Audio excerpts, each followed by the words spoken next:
All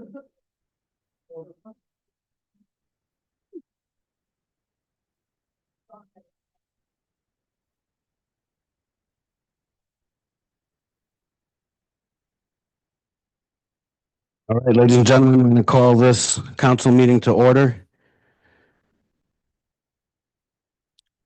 Madam Clerk, can you take attendance? Councilmember Brown? Here.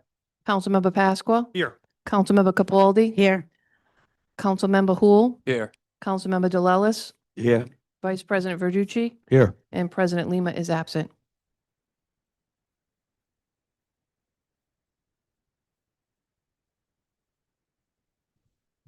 All right, let's stand for the Pledge of Allegiance, please.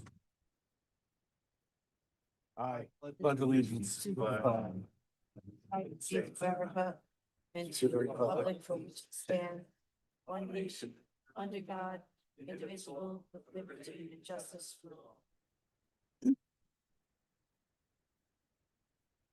All right, in the event of an emergency, please head out either of these doors to the back of Town Hall or to the grass out front.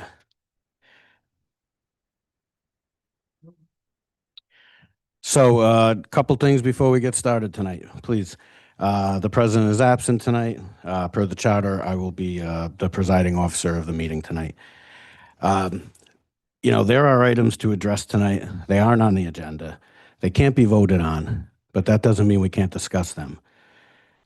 We will discuss them and have them docketed officially for vote on our next agenda.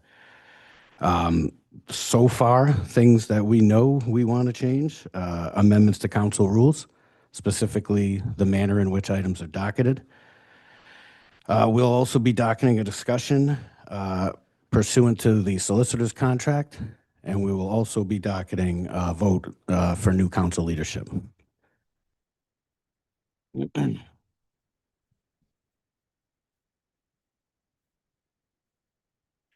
The first action that we will take tonight is we're going to add back public comment to undocketed items. It's going to go right back to where it belongs. I'll tell you. Yeah. I'm going to call for a motion on that just in one moment. Just two more things. Bear with me. You know, the last thing I want to mention before we get started is, you know, tonight it represents the first step in changing the way our councils run, changing the way we interact with the community, and the way we interact with our residents on these topics. To that end, when public comment is opened up tonight, please keep it, you know, to around 4 minutes, relevant to things that town council can control. No personal attacks, just communicate respectfully, and know that there are items we can't respond on due to certain OMA type things. But please note, we have our clerk here who will be taking these notes down. And then should any of those notes warrant a docketed item, we'll certainly put those on. Lastly, you know, there's a lot of you here, I think, who would agree the town needs a healing. It needs to come together a little bit better on many different things. And tonight we're going to make, you know, some of those moves towards that. We've got our community watching. We have news crews here. We have the state watching. You know, let's try to show them what we can do when we work together. You know, that's really what I'm hoping for and looking for tonight. A lot of people out there want to speak. I know a lot of council members want to speak. So with that, let's get to work. I will entertain a motion. Councilwoman Capaldi. Sorry, I'm a little, want to do this. I want to make a motion to suspend the council rules to add the agenda public comment on docketed items back into the agenda. I second. I second. I have a motion from Councilwoman Capaldi. We have seconds from Councilman Brown, Councilman Hul. Add me to that. Seconded as well by Councilman Pasqua.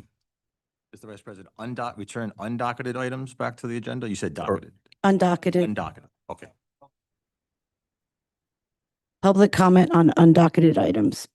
Right now, I'm just suspending the rules, the town council rules. Do we vote on that?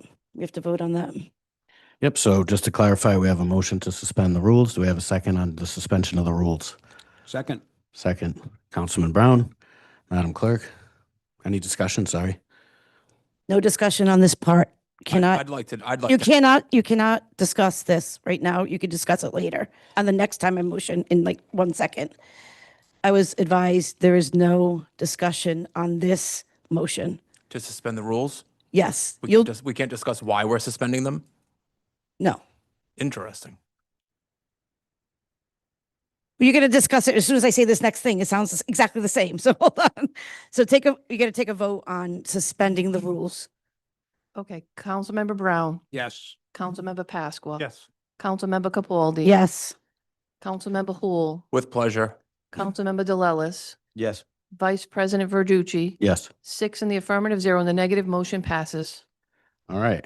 We have another motion. Yes. Councilwoman Capaldi. I would like to make a motion to add public comment for undocketed items back onto the end of tonight's agenda.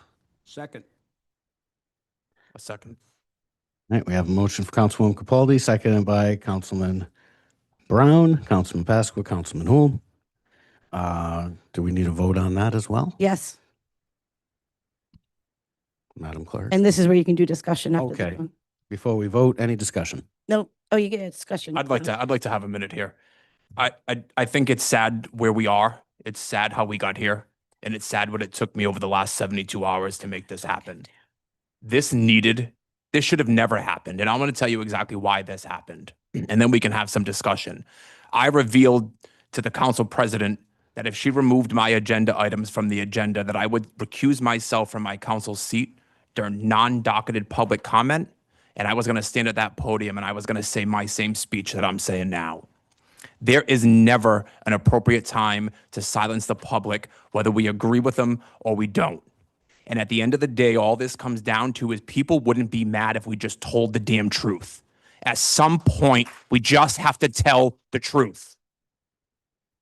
And removing public comment to get after a council person did nothing but upset the community. It shows her failed leadership.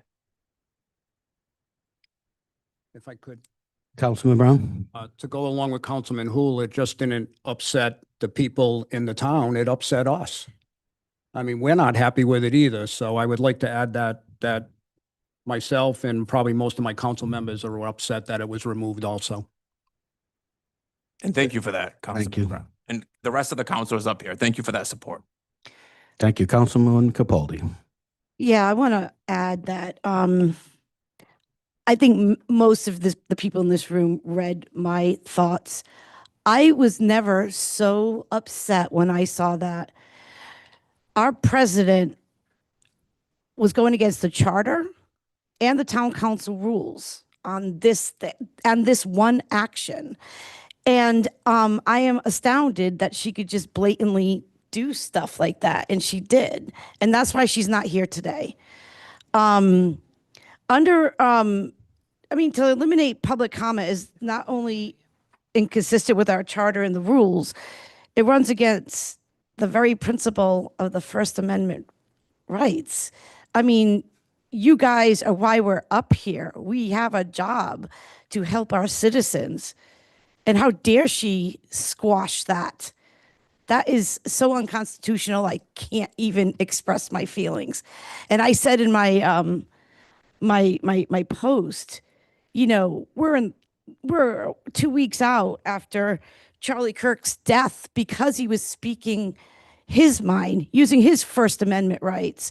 You guys have anyone in District 2 right here, you know, if you have a problem or issue or concern or want to show something good that's happening to your community, you're like, Elisa, how do I tell the town? I'm like, come down to public comment, because that's where you can do it, because no other way I was able to get any of your issues onto this docket. So now I am so happy that we're up here together and we're going to make a change for you guys, for this town. Thank you, Councilwoman. Anyone else? I'd also just like to say, you know, although I don't share some of the same presentation skills as some others up here when it comes to that, I totally feel the same way. there was just no need to do that, especially right now. Certainly, I think we can all agree, and I think everybody here does want to be heard. And as long as it's respectable, that's what we're here for. So I appreciate you all for coming out. Appreciate the emails, the contact, the posts.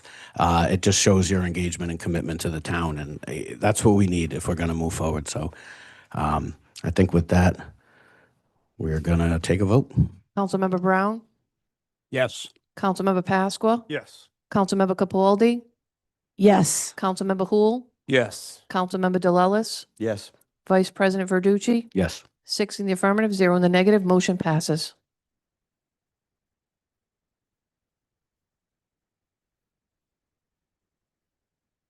Vice President JP Verducci, I'd like to make a motion.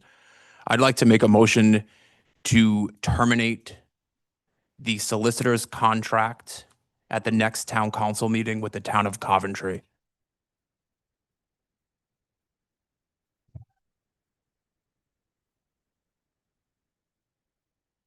I second that motion.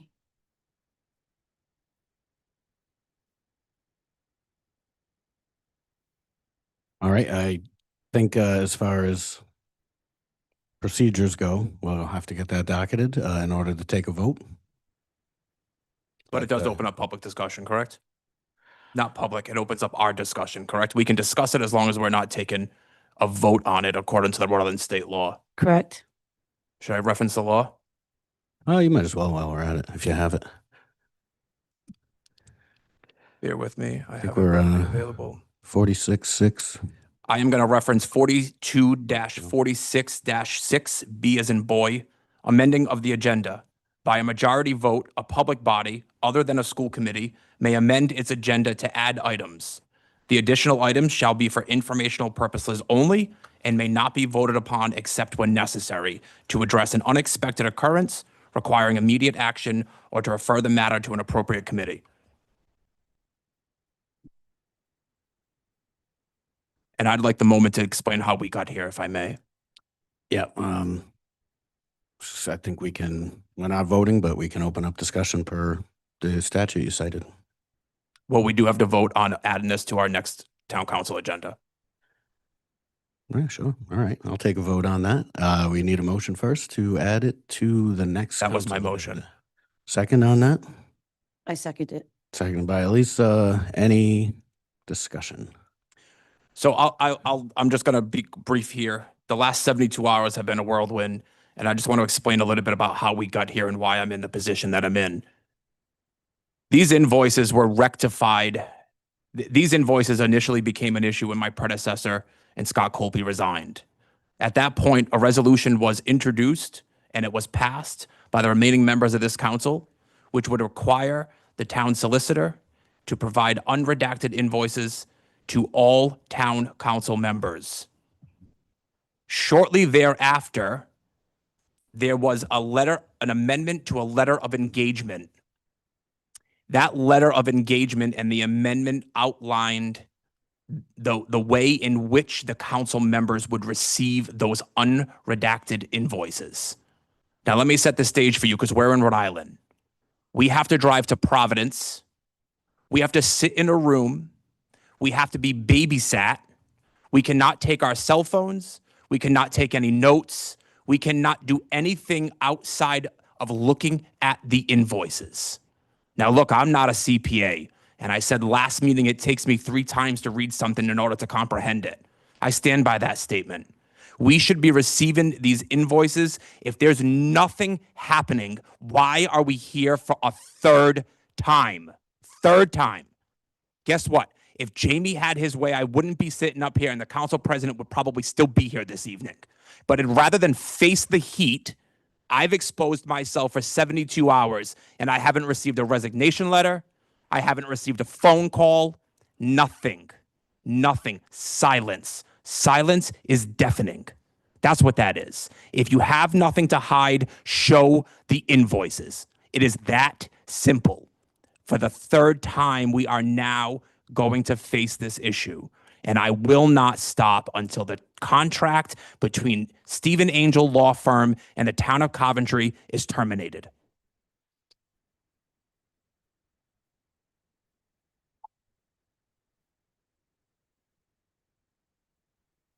Councilwoman Capaldi. To Councilman Hoole's point, I also want to reiterate that it would not just be the council people up here to have to go to Providence. It would also be you, if you, the public, that is paying for these invoices. You would have to go up there too if you wanted to see them, when it should be readily available to you and to us. Easy. There shouldn't be these obstacles in the way. But yet, not to throw anyone under the bus, somehow, some way, that letter of engagement got passed by 4 council members sitting at this desk. It passed with a 4-0. So either we're not reading it, we don't understand it, or we're not paying attention to it. But either one of those scenarios isn't good. Any further discussion? All right, seeing none. Ready for a vote? And Councilmember Brown, Yes. Councilmember Pasqua, Yes. Councilmember Capaldi, Yes. Councilmember Hul, Yes. Councilmember DeLellis, Yes. Vice President Verducci, yes, 6 in the affirmative, 0 in the negative, motion passes. right. I'm going to call you chairman for this evening. If I may make another motion, I want to make a motion to add the removal of the town council president to the next agenda.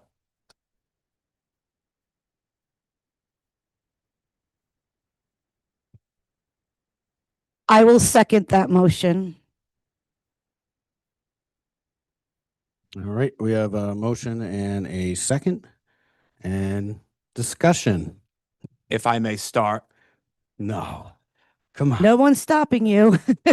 we got to this position not because I'm being irate or not because I'm upset. We got here because I was lied to. I requested to fix the solicitor's invoices, and that was my requirement. It wasn't his removal. It wasn't her removal. It was to fix the invoices. And with her continued blockade, there is nothing else to do besides remove her from her position. She has showed on numerous occasions her lack of understanding, her lack of debate, her lack of being transparent, her lack of accountability. You just look, she's not here tonight. We're all up here taking the heat from the public. This is her doing. She should be behind here and have to face this just like everyone else. She wants to, where's her resignation letter?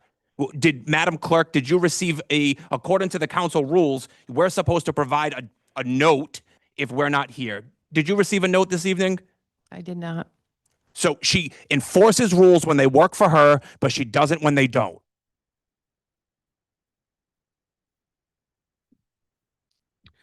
Any further discussion?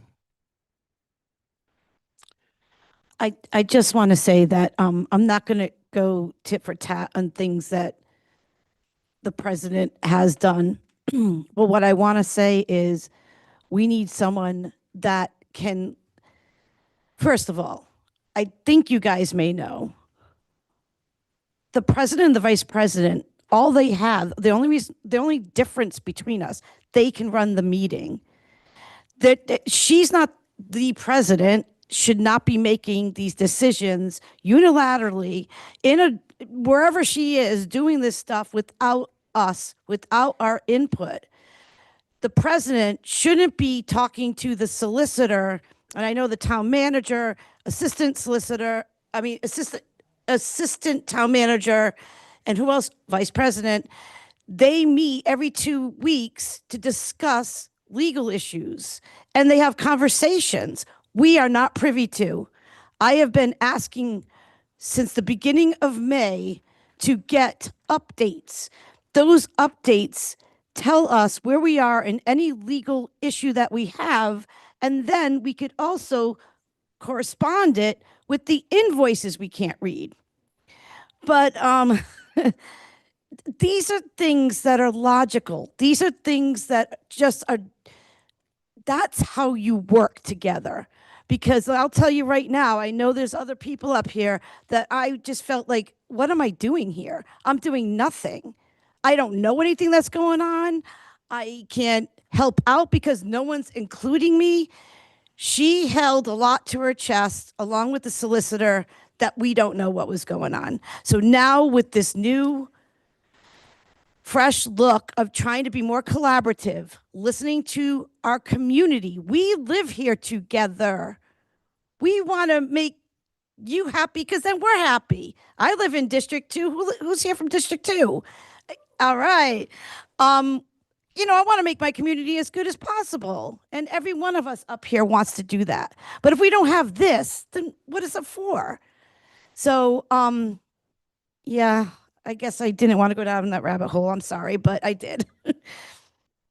That's all. Thank you for your words. We are entertaining. We have a motion. We've had a second and we've had discussion. This will be up to vote. Let's vote it. Councilmember Brown, Yes. Councilmember Capaldi, Yes. Councilmember Pasqua. Yes. Councilmember Hul, Yes. Councilmember DeLellis, Yes. Vice President Verducci, Yes. 6 in the affirmative, 0 in the negative, motion passes. Mr. Chair, if I may, one more time. I would like to make a motion to add on the next agenda to have a forensic audit done of every unredacted invoice from the law firm of Stephen Angel between the town of Coventry. Once, of course, we receive them unredacted. I'm not sure if I have to make another motion to ensure that we see them unredacted or not. But once we receive them, I am making a motion to add on the next agenda for discussion and a vote take on a forensic outside audit on these invoices.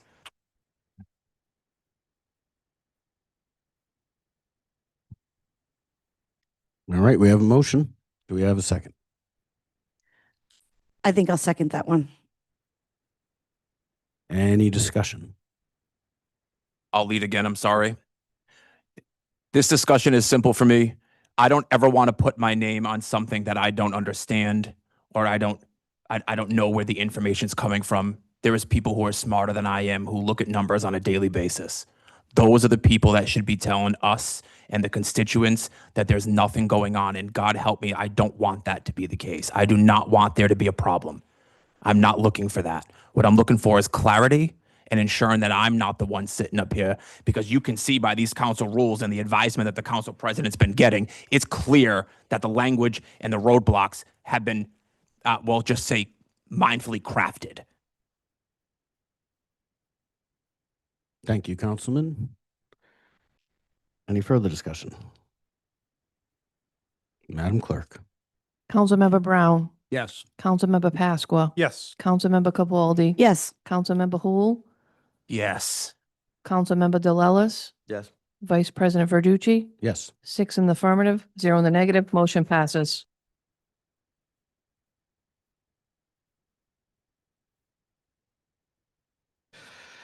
All right. Any other motions before we get to the rest? All right. Thank you, everybody, for the discussion. Madam Clerk, I'm assuming you took notes for next time's docket. Also going to need, obviously, some financial guidance on that as to how we carry that stuff out. But once it's docketed, we can have the full discussion. Thank you. All right. Next item is huge. Meeting minutes from last meeting. Let's take an easy one. We have open session meeting minutes from July 22nd. Do I have a motion to include those and pass them? I'll make a motion to pass the July. I'm going to abstain from that. I wasn't here. Yeah, I'll make that motion. Motion by Councilwoman Capaldi. Second.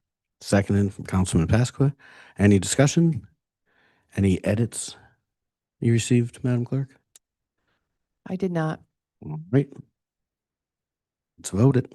Councilmember Brown, Abstain. Councilmember Pasqua, Yes. Councilmember Capaldi, Yes. Councilmember Hul, Abstain. Councilmember DeLellis, Abstain. Vice President Verducci. Yes. We have 3 in the affirmative and 3 abstentions. All right.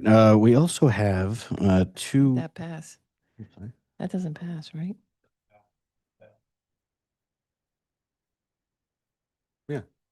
That's what she gets for not being here.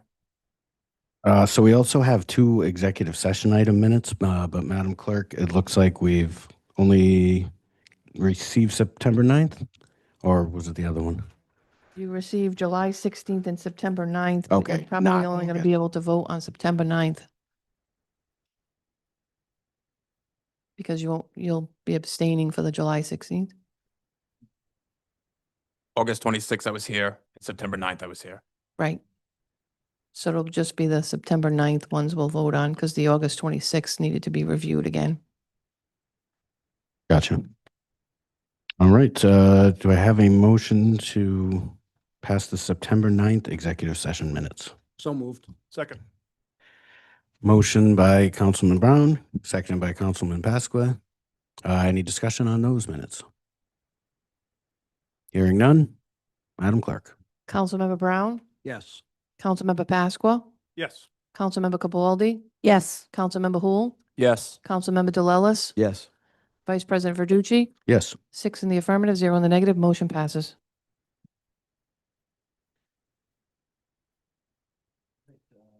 Sorry. Looks like now we're going to move to, let's see, public comment on docketed items.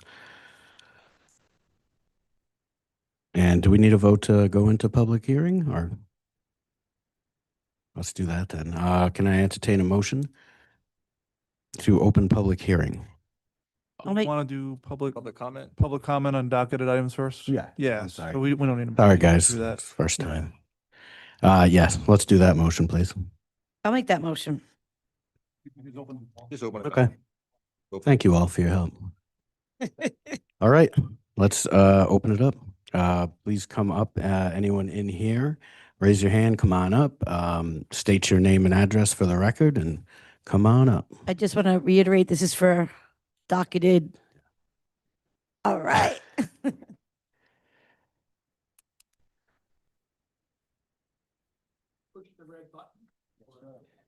You get green. It is green. There you go. Thank Good you. evening. Wow. I'm first. Jerry Narkowitz, 21 Beach Street, Coventry, Rhode Island. I'm here to represent the Lake Tioga Association and the Lake Tioga Watershed Watch. Sitting on those 2 entities for a long, long time, I have a lot of experience and knowledge with the lake itself and things that occur at it. And where the Magnavox is, which is a very old VCR and DVD player that can play a video that we have. It's a couple minutes long, and Cody's going to turn it on. It shows what we experienced in the early 2000s with a brownout, and it's only one of maybe 5 or 6 that occurred in a period of time in the early 2000s. Assuming Cody can get it to work, we can. I didn't even know we had a VCR player. I have a VCR. Oh, I shared my assets with the town. So what you're looking at, you can see that's 2001, March 23rd. That lake is brown.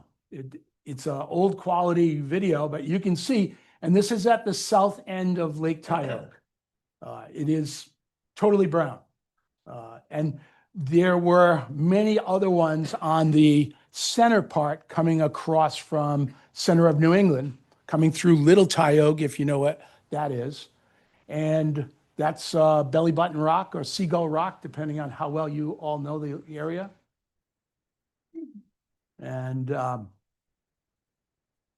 it's something that occurred so many times that it got to be pretty old, like you can see it in the water there. That's all the silt. The wildlife kill rate when that occurs is rather extreme. We found a lot of dead fish. This is all just promo. Don't need to show this, Cody. Unless you all want to watch it. Does Cody know how to fast forward a VCR?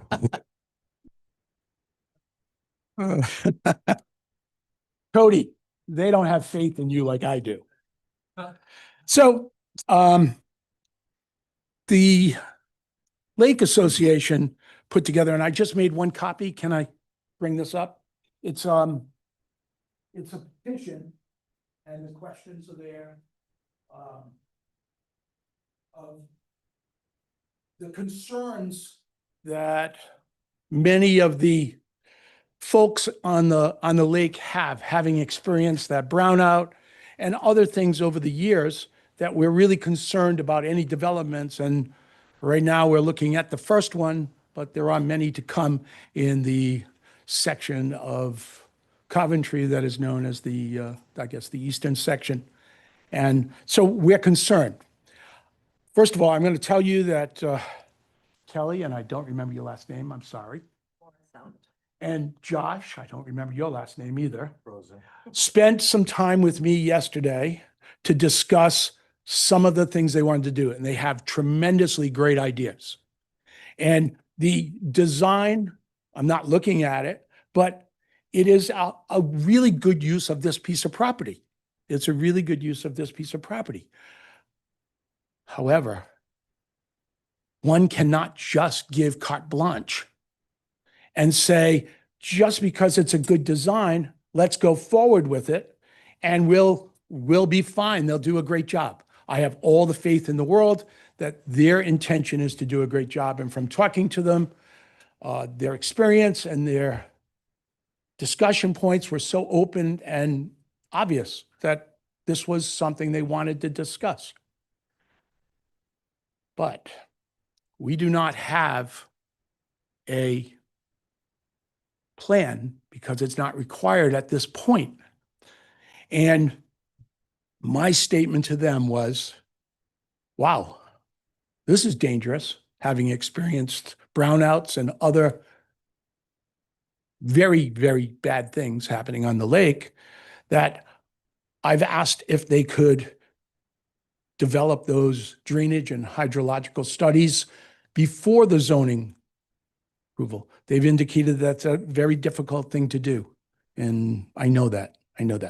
I'm asking if the town council would delay granting a zoning variance so that maybe we all could work a little bit more. I sit on the Conservation Commission. I would love this to come before us, just like I'd love all plans to come before the Conservation Commission. But at this point, there's not an avenue for that to occur. I don't know why that is, but we would like to make sure that avenue gets open, because I would like to sit down with people like Tom Pendergast, myself, and a few of the other board members, and to look at these things and maybe meet with the design engineer, maybe discuss it openly, and see if we can come to something that will give us some assurances on the lake.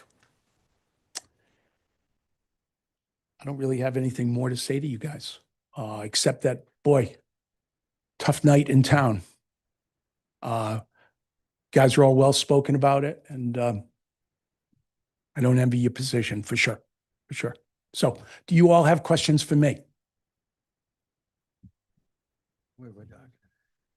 I've been testing the lake, by the way, for about 30 years with the University of Rhode Island, and worked with DEM. So I have some experience with them.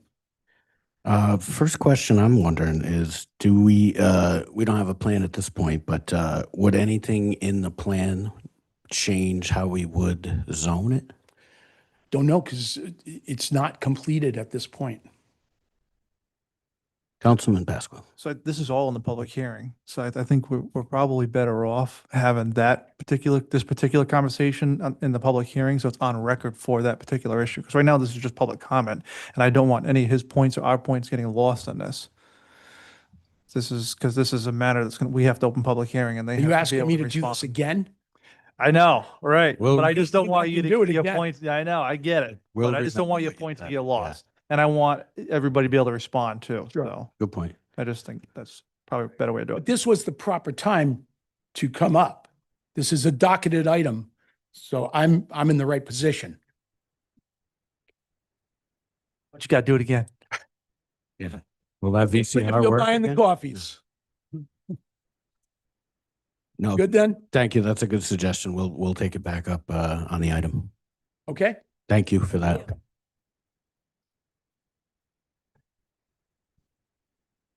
All right, anyone else in the room on docketed items, please come forward, state your name and address for the record.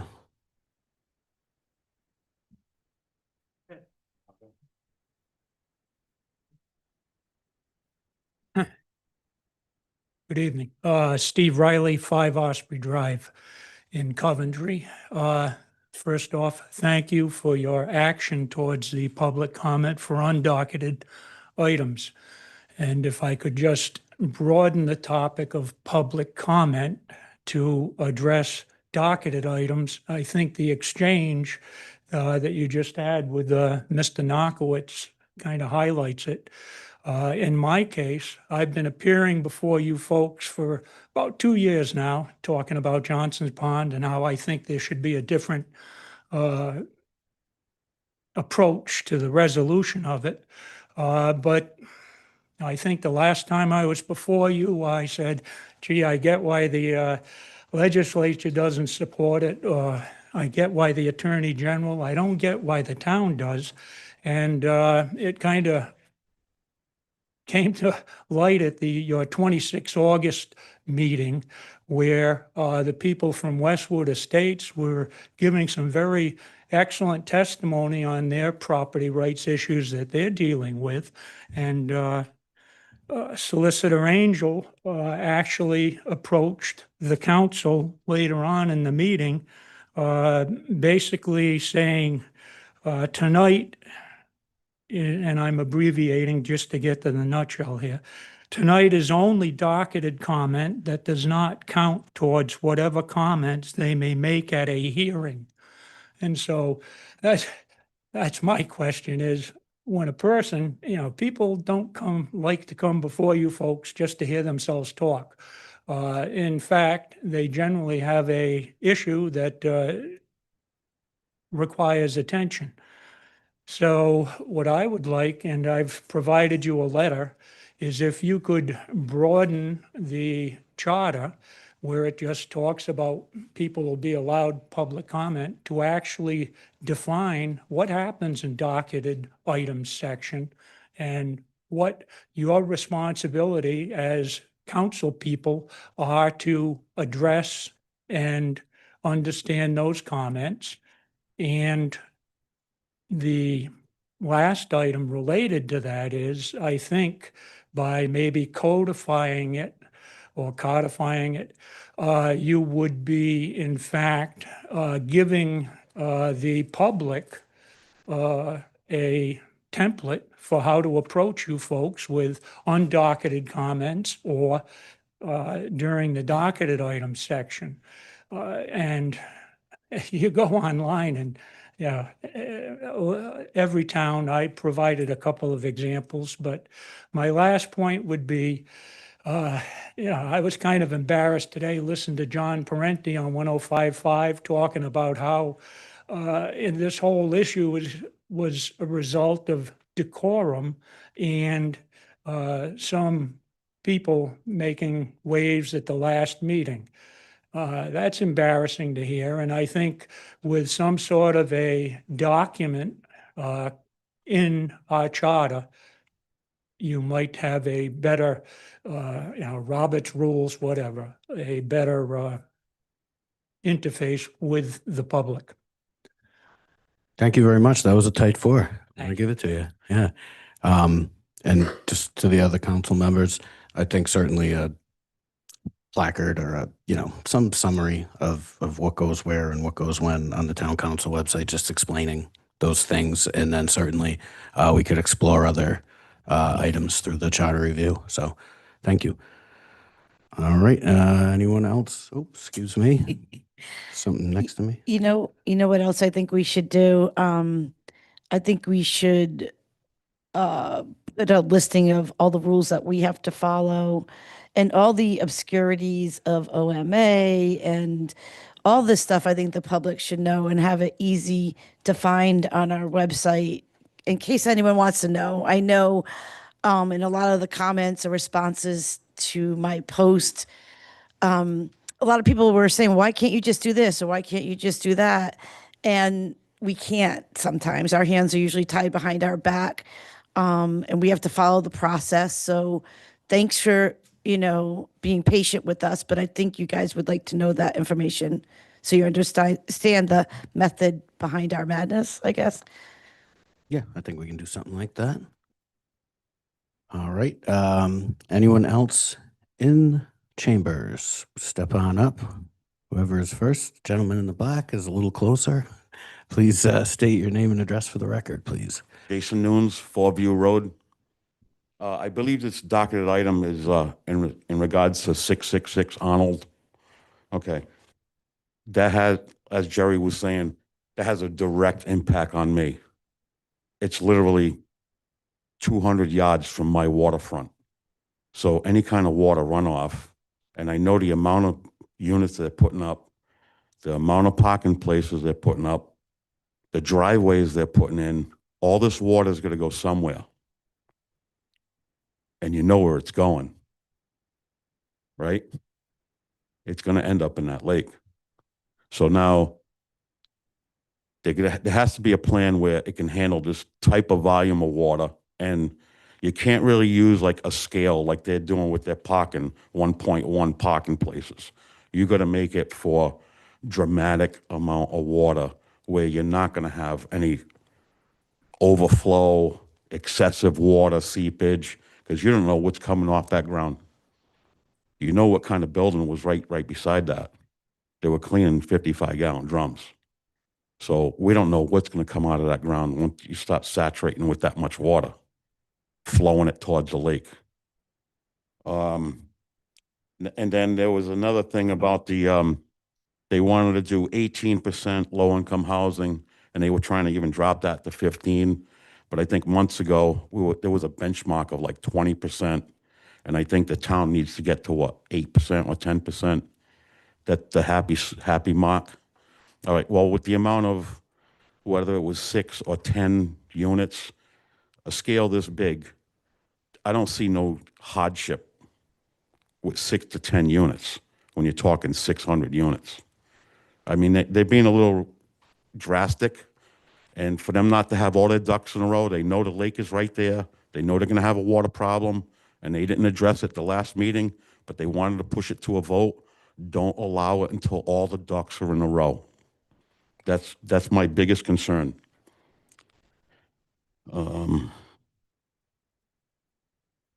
Now, they came out with, I think it was 1.1 parking places per unit. And they kind of gauged that, I believe, with Crompton Meadows. And Crompton Meadows has a parking problem where they can't get emergency vehicles up there when people have visitors. So I wish you'd take that into consideration.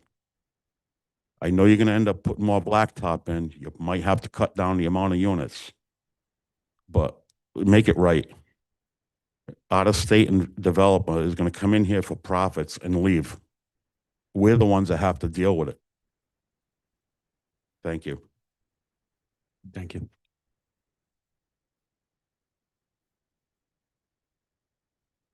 All right.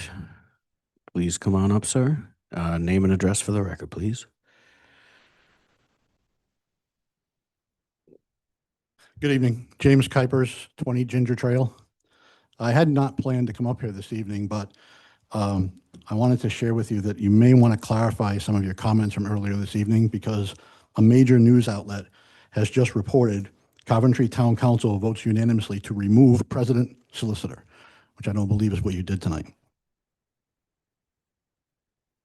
Thank you for that. That's all you might want to know. Thank you for that.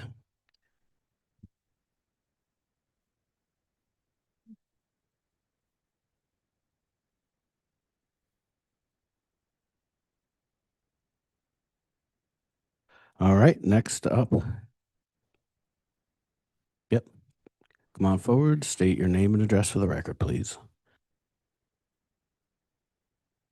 Hi, Ernie Nautilillo, 84 Coventry Drive. So this goes along with what you guys said in the beginning, but this has to do with the town manager. As many of you know, I own a business in town, I live in town, and I also work for the town. I believe that him, as well as you guys, have been kept in the dark in a lot of things, and I just want to let you guys know that I think he is an unbelievable leader, and for the first time in a long time, being a resident, like I said, business owner and an employee, that everybody's starting to feel comfortable coming to work again. And people actually like working here. We're getting people leaving other municipalities coming here versus them jumping ship and going to another place. And I do believe that is from the leadership of Mr. Perillo. And I just wanted everybody to know, like I said, I'm sure a lot of the interactions might not have been great, but I think it was because his hands have been tied just like yours has. And I just wanted to put that on record. Thank you. Appreciate that.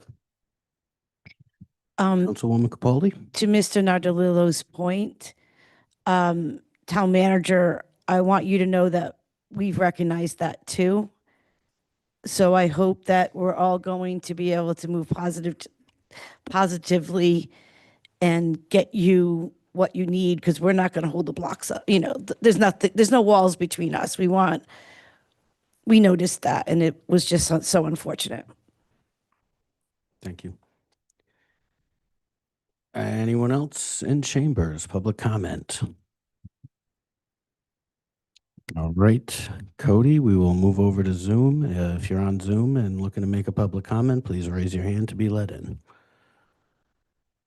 Undocketed items, yes, thank you. No? All right.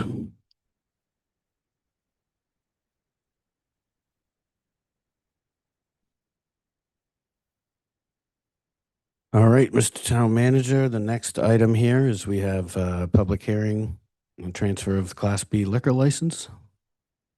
Make a motion to open public hearing. Second. That's what I was looking for. Thank you, sir. We have a motion by Councilman Pasqua, seconded by Councilman Brown. Just to clarify, it's a public hearing for a transfer of Class B liquor license, new victualling license. And then the public hearing ordinance number 2025-20, amendment of Town Coventry Code Ordinances 2008, Part 2. Any discussion? And now we'll take a vote to open public hearing. Councilmember Brown, Yes. Councilmember Pasqua. Yes. Councilmember Capaldi. Yes. Councilmember Hul. Yes. Councilmember DeLellis. Yes. Vice President Verducci. Yes. 6 in the affirmative, 0 in the negative, motion passes. If I may, Mr. Vice President, just to start off, so just so the council is aware, we do have on the agenda that all requirements have been made. That is correct at the town level. So at the town level, all requirements have been made. I believe Mr. Natalillo is looking to get his state approvals as well. However, I believe he's looking for some direction from this council as to whether they look beneficial on this project and will pass his liquor transfer pending his state approvals. So I don't want to speak for him, but that's kind of how the agenda item is read. Understood. I appreciate the clarification. Do we want to hear from Mr. Natalillo first, or anything to add?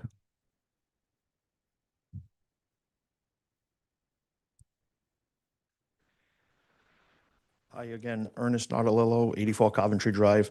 So this property's obviously been for sale for a long time. There's been multiple buyers that have backed out because people have kind of been misled to believe that one of the big problems is you can't tie into the sewer line because it's an old line and the gravity fed line ends at Lake Taco and on the other side of the hill. I don't know the exact number, but there's no tying into the existing line per the town engineer.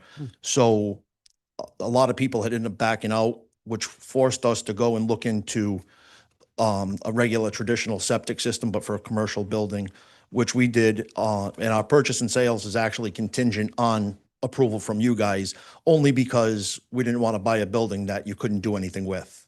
So that's what this is for, basically to get a conditional approval from you, and then we would move forward with the purchase of the building, which we would close. We guaranteed closing once pending approval within 7 days to the current owners.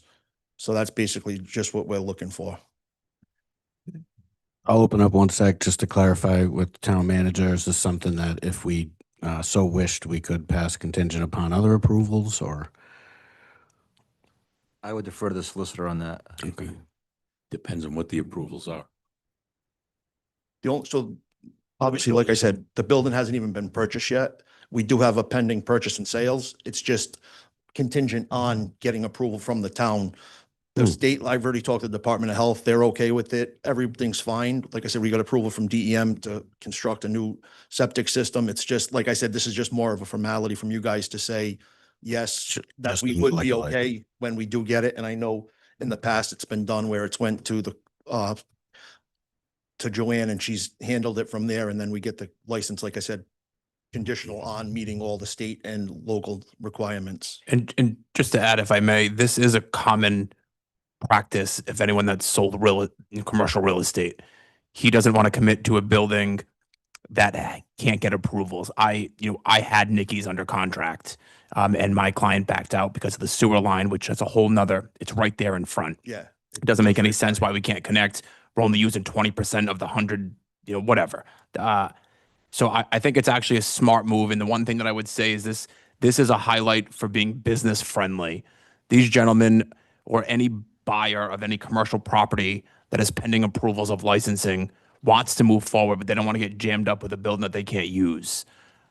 I am all for this. I just want the town to remember this for anyone else that's coming before us that's looking for our, we'll call it a green pass to say, yes, if all requirements have been met, we are satisfied with what you're going to do there.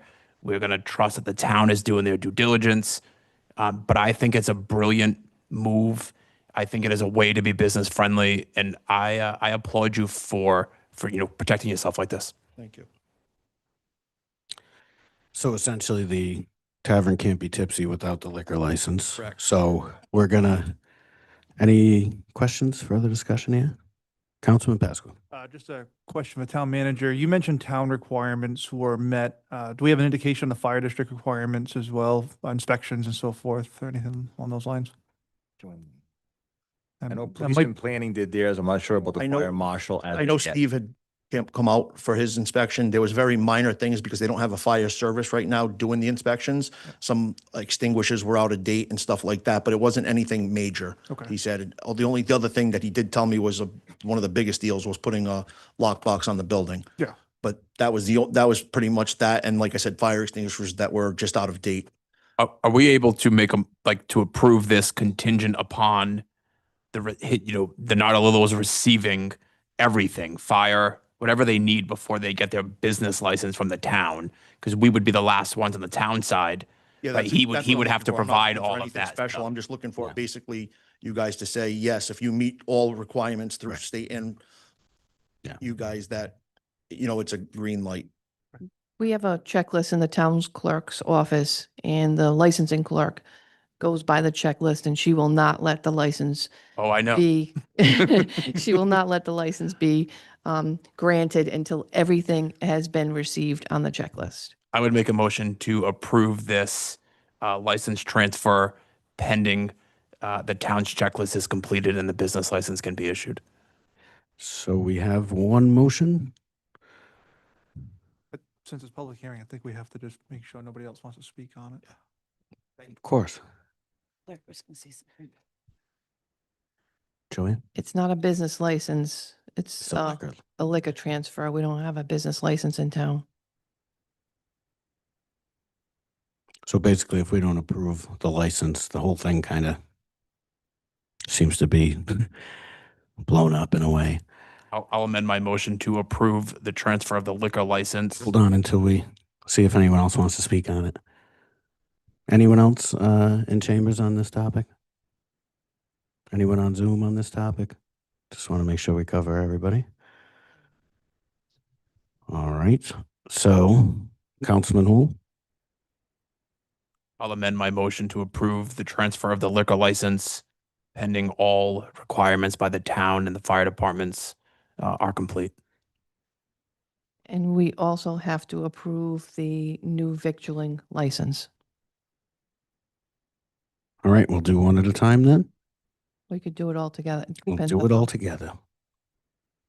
So Madam Clerk, I amend my motion to transfer the liquor Um, license as Hey, well as the thank you. victualling license pending all town approvals are received and approved.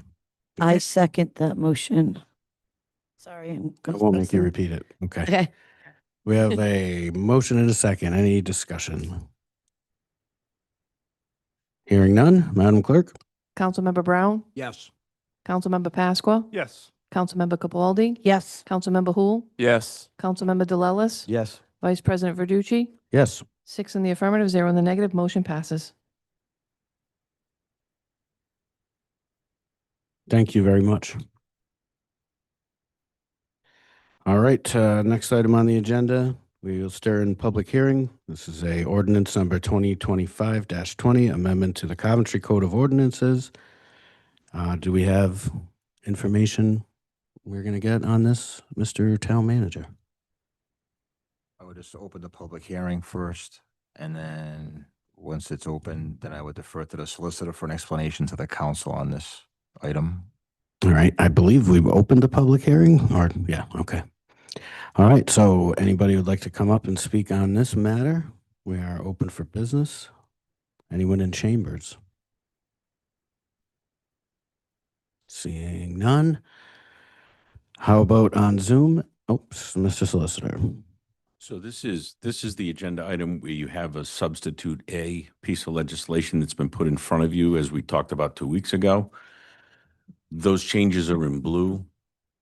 Those are the changes that the applicant has requested. They're changes that don't require a re-advertisement of this. So if it is the council's pleasure to substitute this legislation for what was before it at the other time, then you can go ahead and do that with one change. The applicant at the last hearing had talked about adding some specific language to line 120 to add walk-in and urgent care facilities to that line. And Mr. Vice President, if I may, 1 second, solicitor. I believe we're on the tax stabilization oh, I one. beg your pardon. Yeah. I thought we were on. Sorry. No, I didn't identify it. Yeah, tax stabilization. Beg your pardon. Thanks. Yeah, tax stabilization's easy. We had passed the state legislation, which was enabling, which allows the town to do tax stabilization agreements. This is the local ordinance that allows you to actually enter into those agreements. So this one allows us to use this as a tool. It adds it to our tool belt, but it is not a specific plan for It's not anything right specific now. to It's any developer. It's not Gotcha. specific to any project, and it's optional. The council can choose to do it or not do it. Great, thank you for that. So, any public comment? I think we asked in here. Cody, do you see anybody on Zoom for this one? All right. I will entertain a motion. Make a motion, we approve it. Motion made. Councilman Brown, seconded by Councilman Pasqua. Discussion from the council. All right, hearing none, Madam Clerk? Councilmember Brown, Councilmember Pasqua, Yes. Councilmember Capaldi, Yes. Councilmember Hul, Yes. Councilmember DeLellis, Yes. Vice President Verducci, Yes. 6 in the affirmative, 0 in the negative, motion passes. All right, thank you. Let's see, next item on the agenda. We are continuing a public hearing we had at the last meeting. This is on ordinance 2025-19. That's the one up here. Solicitor just mentioned we have the sub A. So this one is the zoning change that I believe was discussed previously in public comment. We are now again on the topic. Mr. Town Manager, did you have something? Yes, thank you. So I had sent the council, and it's part of this package, the 2 documents that you had asked Mr. Eden's team to put together for you regarding LMI and the cost of that. And we were also asked to assess the fiscal stability note that Mr. Lombardo did. Mr. Savetti is not here this evening, but he did review that document. Obviously, he's not a specialist in that area, but nothing in that document looked to be out of place. So he feels confident that the assumptions that Mr. Lombardo is making in that document are fair and accurate to the best of his ability at this time.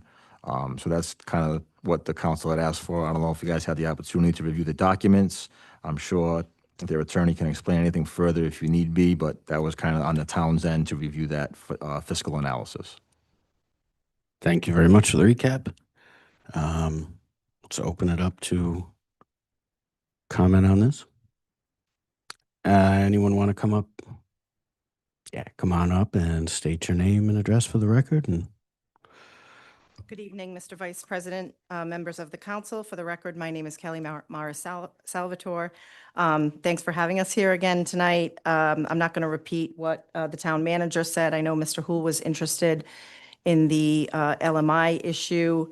You know, I talked to Joe a little bit about that. He wants to be clear that that's a snapshot in time. So there's not a big difference either way, but assessments change over the years, tax rates change over the years, but there's not going to be a significant difference between the 18% and the 15% on the assessment end. Regarding the pro forma that Mr. Eden prepared, he came to the conclusion that moving from 15% to 18% is a loss of a little over $5.5 million. So it is a significant difference. If you have any questions, we can talk with Mr. Eden about that. You know, right now, many apartment projects are facing feasibility issues. It's very difficult to get financing. A lot of them are stalled. Regulatory requirements are stalling and delaying projects. So these are real costs to developers who are investing a lot of money in communities like yours. So that's really all I have to say about that, unless you have any questions. I do want to talk a little bit about the stormwater issue. Mr. Knockowitz used the word, you know, you're giving a carte blanche approval. That's just not correct. I just want to go over the planning process with you so you understand and are confident, and the public is confident, that this is going to get a stringent review of stormwater. So state law requires what's called precedence of approvals. Whenever there's a project that's before the planning board that needs a zone change, you go to the planning board first for master plan approval. That's a conceptual approval. In this case, we actually did conceptual plus.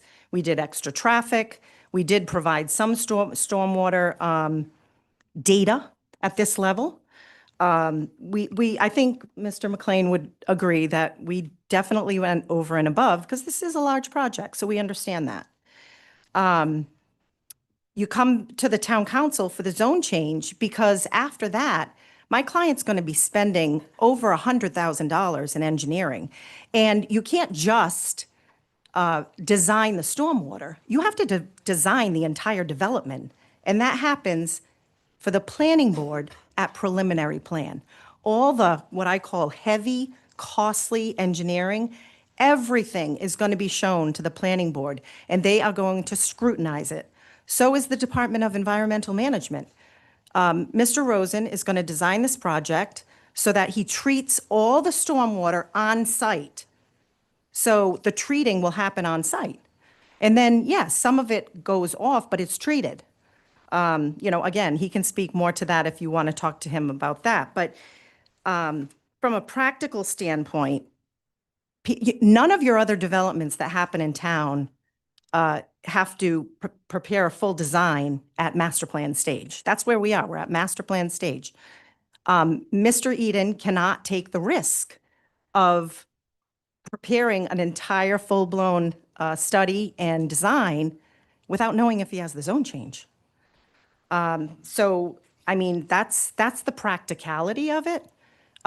You can be assured that the planning board, and I've been before them on several projects, they do their due diligence. And again, DEM is also involved. So there will be a level of scrutiny. I also want to make sure you understand, the master plan approval was conditional on this zone change. Your zone change is conditional on preliminary plan and final plan. So if the planning board decides for some reason that we're not meeting the right requirements, this zone change doesn't even happen. It's a conditional zone change. We have to go through every step in order to ensure that all of the not just stormwater, all of the engineering works. So I hope that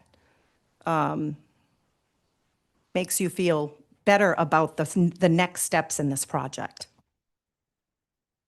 Any questions? If I may, quick, thank you. I think I understand, what some people are asking for is generally done like on a, what we'll call a phase 2. This is a phase 1 prelim is kind of where we're at here for the development portion. I was hard on you, in regards to the 18 and the drop to the 15% for the LMI units. And I owe you an apology because at the last meeting, you tried to mention the fact that there was a development in center of New England that required 0 LMI units, and those are low to moderate income units. When you tried to speak, you were stopped by the council president and the solicitor. Right. And I would encourage, if you ever come across or anyone, send us an email, because that information, we talk about people doing their fair share, and we talk about being business friendly, and we talk about being common sense approaches. That information would have led me to a different discussion, because to me, it demonstrates that you are doing your fair share. And I do think the planning committee is going to, hold you to the fire. I do know DEM is going to hold you to the fire. One of the things that I want to respect is some of our local committees. I would encourage you, the people join these committees and they don't feel heard, and then we are wondering why we can't fill them. I would encourage you to communicate with our watershed community committees and to hear their concerns and try to address them, because what is going to happen is they're going to email us those concerns, and then it's going to be this, if we can stay ahead of those. So I would support this, and I will support it at 15%. And just because I believe that you did the right thing and you tried to tell us the information and you just couldn't give it to me. So I do appreciate the diligence. These reports are not cheap, and anyone that's ever been involved with one of these, they understand the expenses, and we need development. I know everyone says not my backyard, and I understand that. Let's do it responsibly. But your developer had 0 obligation to put any low, and I'm a real estate agent. I am an advocate for low to moderate income housing. But we cannot nail one developer to fix the problem. This needs to be addressed on a council level moving forward. But for this development, going from 18% to 15%, I am completely okay with, just because you did your fair share in their center of New England. I appreciate those comments. Any other questions? Questions from the council? All right, thank you very much. Thank you. Oh, excuse me, Councilman Brown. Yeah, I mean, what I'm wrestling with is the process. Mhm. Because, and I think you said it best, and I know Jerry and a few people on Lake Tioga might not be happy with me, but I think we're kind of morphing ourselves into the planning commission Yep. and them, where we're only approving the change of the lot, the Right. designation of it. So I think we're treading on ground that actually belongs with the planning commission.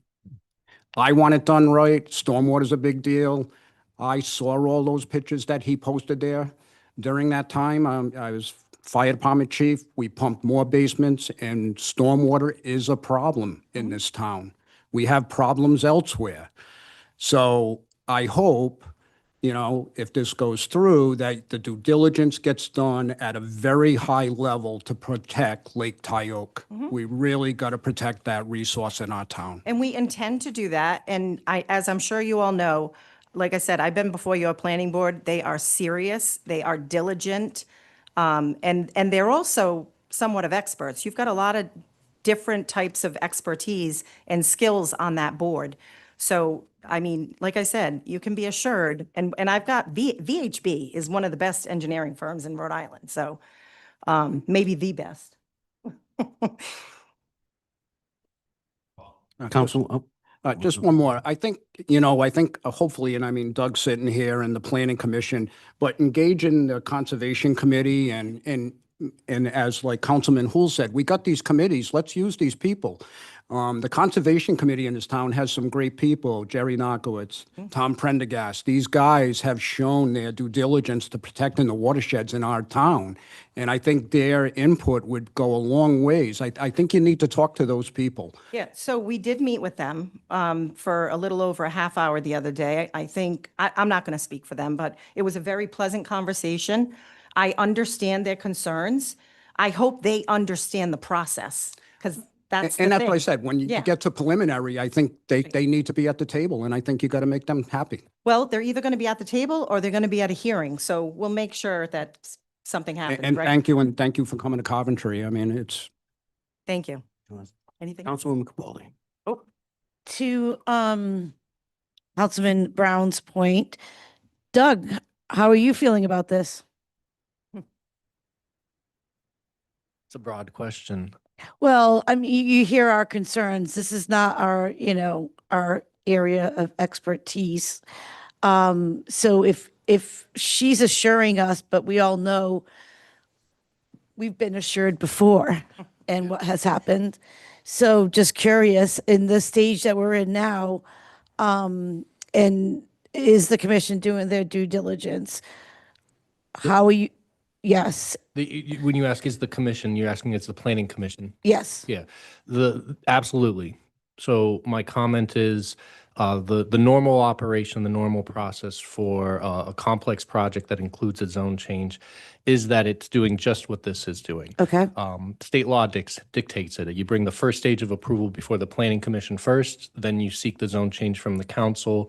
Those actions essentially vest the project with the rights to move forward, to explore whether it's feasible technically for stormwater, for a range of other site civil utility issues.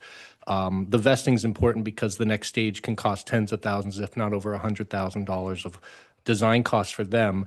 And if they can't achieve that, if they can't achieve a design that works, that gets by DEM, that gets by the Planning Commission, then everything stops right there.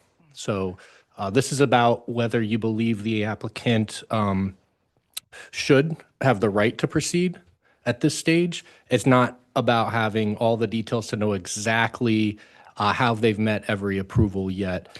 I do think you should consider all the comments. I've had some very fruitful conversations with Jerry and Tom, and I think that you should hear them out as well, but balance the issues. It's ultimately a policy choice of the council to consider what you wish to do with the zone change tonight.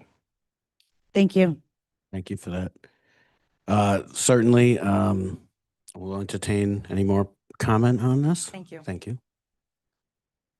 All right. Let's see. Anybody on Zoom? Cody. No one on Zoom.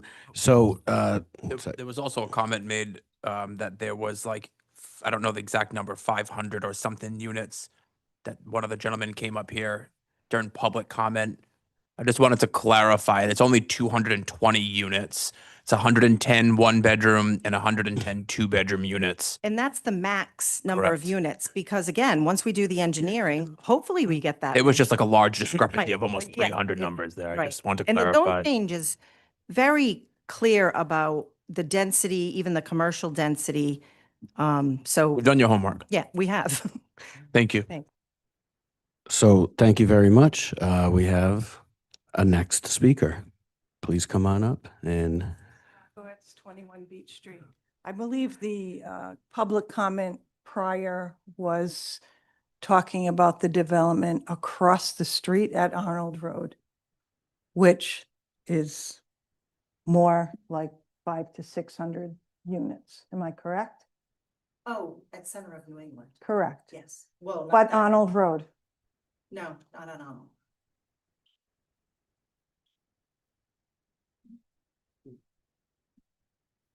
Okay, lot, yes. So we have just, you get to the mic, please.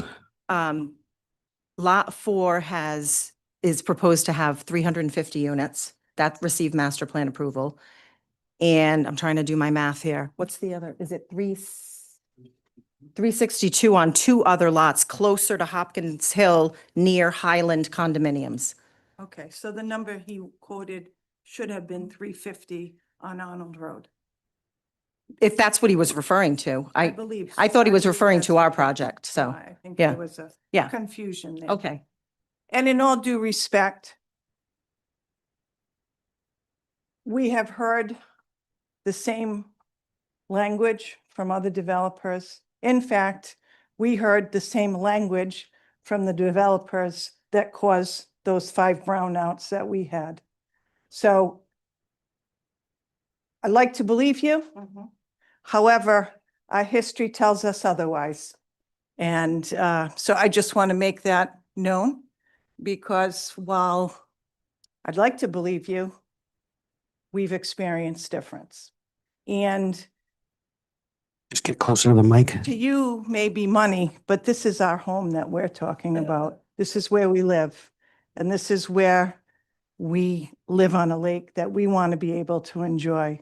So while I'd like to, and I hope that you're right, sorry, but experience tells us difference. Tells us different. Thank you. And certainly can identify with that. I had a lot of trust and belief in a lot of our stuff, and you know, all due respect to everybody who was involved.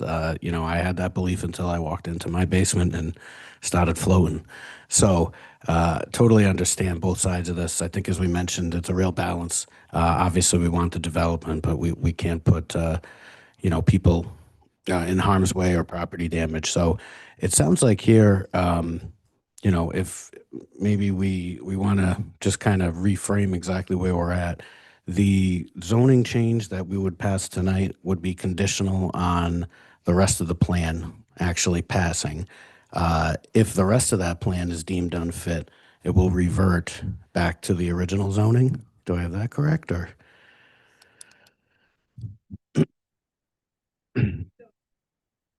Yeah, I mean, the state law, it's conditional. I will tell you that many clerks will record it as a zone change, but I think if we can tell the town clerk to hold it, it's clearly a conditional zone change. That is what the state law says. I can read it to you. Hold on. Maybe. Do you have it? Is it precedence of approval? Yeah, so the one about the council. Actually, I might have it right here. You gonna read it? You want me to read it? So under Rhode Island General Laws 452361, it talks about the procedure, which is the precedence of approvals between the planning board and the local permitting authority, okay? A, zoning board, part 1, where an applicant requires both the variance from the local zoning ordinance and planning board approval, the application shall be reviewed under Unified Development Review pursuant to Rhode Island General Laws Section 4523-50.1 and 45-24-46.4. Subpart 2, where an applicant requires both a special use permit under the local zoning ordinance and planning board approval, the application shall be reviewed under the Unified Development Review pursuant to Sections 45-23-50.1 and 45-24-46.4. Subpart B, City or Town Council, where an applicant requires both planning board approval and council approval for a zoning ordinance or zoning map change, the applicant shall first obtain an advisory recommendation on the zoning change from the planning board, which was done here, as well as conditional planning board approval for the first approval stage for the proposed project, which may be simultaneously, then obtain a conditional zoning change from the council and then return to the planning board for subsequent required approvals. So essentially, if the subsequent required approvals are not met, there's a reversion. Thank you for that. And then second kind of area that I think we've struggled with in the past is, you know, correction on these matters. You know, what is the town's recourse? Should we do all this due diligence, to Mrs. Narkowitz's point, and at the end of the day, you know, whatever happens, happens. Is there anything, you know, the town would have outside of our regular construction, type approaches to resolve any of those issues should something not go according to plan, just so maybe the council feels comfortable with knowing what recourse could potentially be.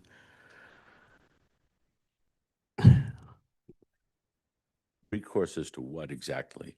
So, should a situation arise where people are getting water, infiltration, things like that, due to, maybe a mistake or an error in the design? Assuming that the project passes? Correct. I'm gonna let Kelly answer that as to what they think their Thank you. recourse is. Just, yeah. So when the when the preliminary plan is reviewed, there will be an operation and maintenance plan that gets approved by staff. Sometimes the solicitor, sometimes the planner. That gets recorded against the property. So it'll say right in the document what has to be done to maintain those facilities, among other things. And usually, almost always, there should be a clause that says if the property owner doesn't do it, the town can come in and do it and lien the property. So there's protection. It's helpful just to get all this out there. Did we have a question, Mr. Pasqua? I believe also, I mean, we get a bond when they construct this stuff too. Yes. Relative to bond, this is not a project that's extending a public roadway, so be mindful that there's not new public improvements. That's generally where the heavy bond comes from. There will be a commitment the applicant has made to improvements in the public right-of-way off-site mitigations. That intersection of New London and Arnold is going to be subject to off-site improvements, and there would be some discussion of bonding and, holding the applicant with some fiduciary note to ensure the cost of that. What protects us on the private side is just what was described. They are going to have to make sure they design the stormwater basins on the private property per the plan. We're going to have certificates from engineers of record to ensure that they were constructed correctly. And there's going to be an operation maintenance manual. So after the developer leaves, the association or the group that takes over control is going to be informed of exactly how they have to maintain that and keep it in working order. Thank you for that. Were we in the middle of something you wanted to explain on the sub-A, Mr. Solicitor, before we get sidetracked? No, the point that I made was at the last time the council heard this, there were changes made to the ordinance, that there were several. Those changes are in front of you in the form of a substitute A. They're not substantive enough to go back and require reposting and re-advertising. However, to consider the bill that the council had decided it wanted to consider, the council has to vote to consider the substitute A and set aside the original ordinance. With that said, the applicant is requesting an additional change to line 120 to include walk-in and urgent care facilities.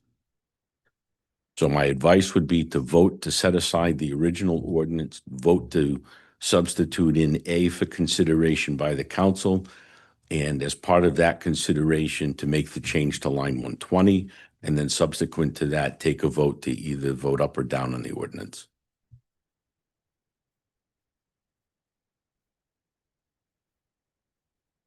So to clarify, that would be adding in a definition of urgent care facilities to that paragraph? If you're referring to line 120, it Correct. is urgent care and walk-in facilities.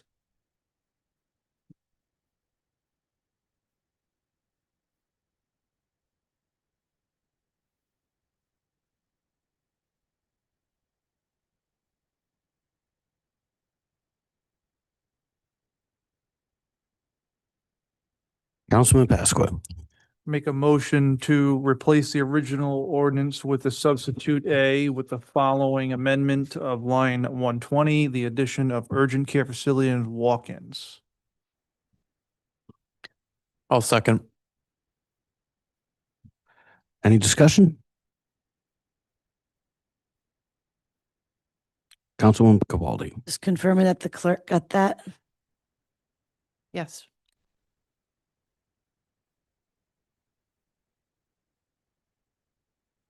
We're ready to vote it? Councilmember Brown, Yes. Councilmember Pasqua, Yes. Councilmember Capaldi. Yes. Councilmember Hul, Yes. Councilmember DeLellis, Yes. Vice President Verducci, Yes. 6 in the affirmative, 0 in the negative, motion passes. All right.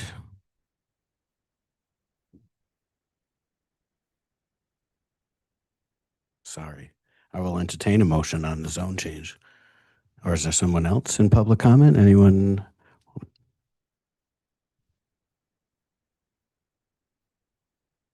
You want to check again on Zoom, Cody? Okay. We have to vote on the, yeah. No. We get a motion to close the public hearing? Make that motion. Second. Thank you very much. Any discussion on that? Hearing none, Madam Clerk? Councilmember Brown, Yes. Councilmember Pasqua, Yes. Councilmember Capaldi. Yes. Councilmember Hul, Yes. Councilmember DeLellis, Yes. Vice President Verducci. Yes. 6 in the affirmative, 0 in the negative, motion passes.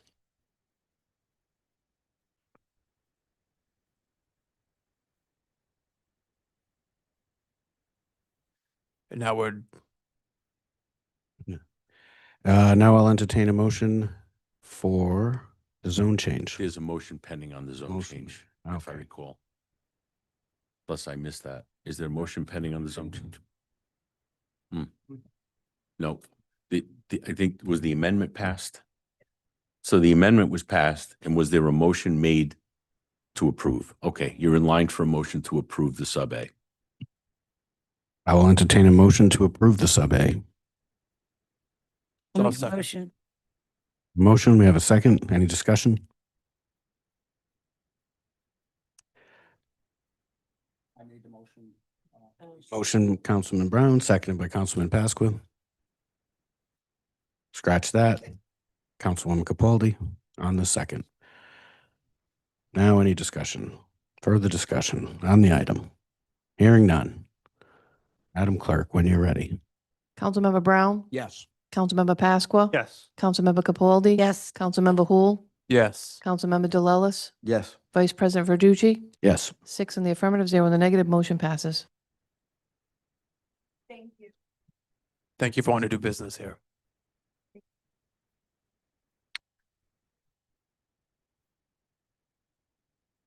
Yeah, I wouldn't mess with her. I would not mess with her. Yeah. Thank you. All right. Smooth sailing here.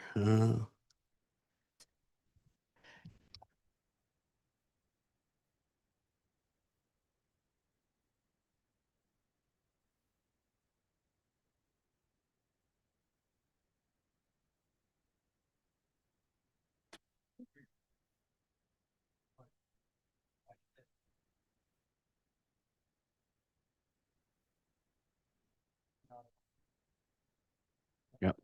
I'll now entertain a motion to take the agenda out of order and see if we can get to some other items on the agenda. Make a motion. Motion by Councilwoman Capaldi. Do I have Second. seconded by Councilman Pasqua?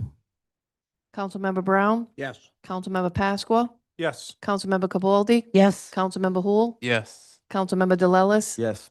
Vice President Verducci. Yes. 6 in the affirmative, 0 in the negative, motion passes. All right, the next item we will move to will be public comment on undocketed items. He's been standing up. He Oh. stood up way longer. All right. Not Him everybody all at first, and once, then, please. and then Scott. Please come forward, state your name and address for the record. Brian Kiesling, 78 Arnold Road. If you guys realize every time I come up to you guys, I always say, how's it going, family? Right? And I always talk to you guys, and I usually open up with that. Then you remember when I was mad with DPW and I was complaining about the lady about the door, and I said that you were like the dad of the area, right? The dad of the town with your role, right? And I'd like to piggyback while I got your attention on something that Dan said. I talked to you about it before the meeting, but I do want the public to know that I had one of my stringers that's very credible, told me that you did everything in your power to stand up for our First Amendment and keep the public comment before it had been closed and all that nonsense had happened. So I wanted the public to know that you did advocate for us. All right, thank you very much. On that note, right, I look at people like Hool, right, and I kind of think to myself, you know, if I had a brother like that, or even a father like that at the age that we are now, maybe my life would have panned out differently, right? Maybe I would have never ended up on drugs and stuff like that, right? And holding each other accountable and lifting each other up is very important. I see Hool take the direction that he has, and he's extended it, and he's grown more family over here, you know? These two over here, I've always tried to go easy on you guys on the show. I'm an advocate. We need that fire department to be changed later on when we get it. And we're going to need minds like you guys when all that happens. Either way, I'm up here right now. I'd like to join your family and announce my candidacy for District 4 seat now that we're eliminating Hillary. Thank you, guys. Thank you.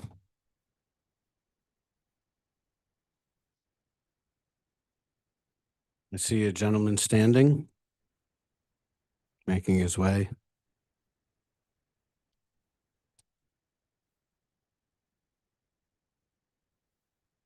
Please state your name and address for the record. You all know me, Scott Guthrie, 31 Maplewood Drive. Hey, Scott, I'm going to say it. 4 minutes. Not going to happen. So first off, if any of you know me, I do my research. So I'm going to give you some information tonight. The previous council president, well, she's not the council president still, but first thing I have is the resolution of the rules of the town council that were passed by her with her signature on it. And the resolution was 2023-15. And it stated how the rules were going to be done and how the agenda was going to be set. So everything that's in here is written down with her signature on it that says, you know, how the agenda is going to be set. I put a post on Facebook today, and, you know, it was a 4-0 vote to say that this is what the agenda is going to look like. She took something off the agenda, which she can't do, according to this piece of paper, because 4 council persons voted for that to be on the agenda. So you can't personally just say, well, I'm the president and I'm just going to take it off. Can't happen. That's the first piece of paper.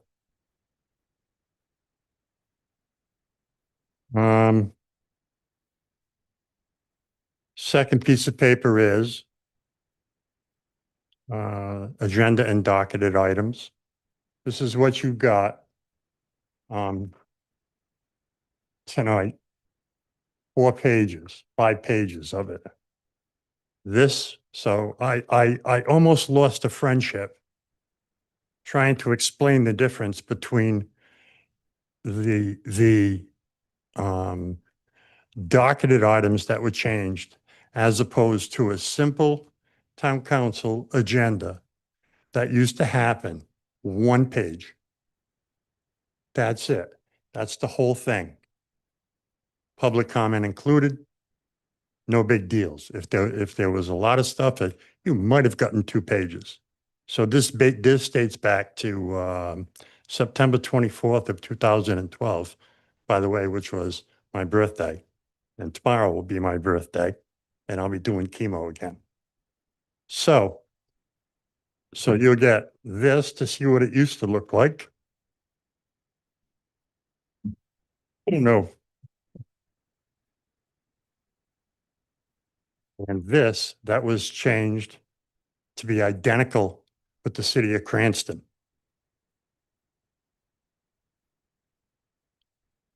Next is a This is a resolution of the town council rules from 2009. Okay, so here's their rules. Easy to read, not a big deal.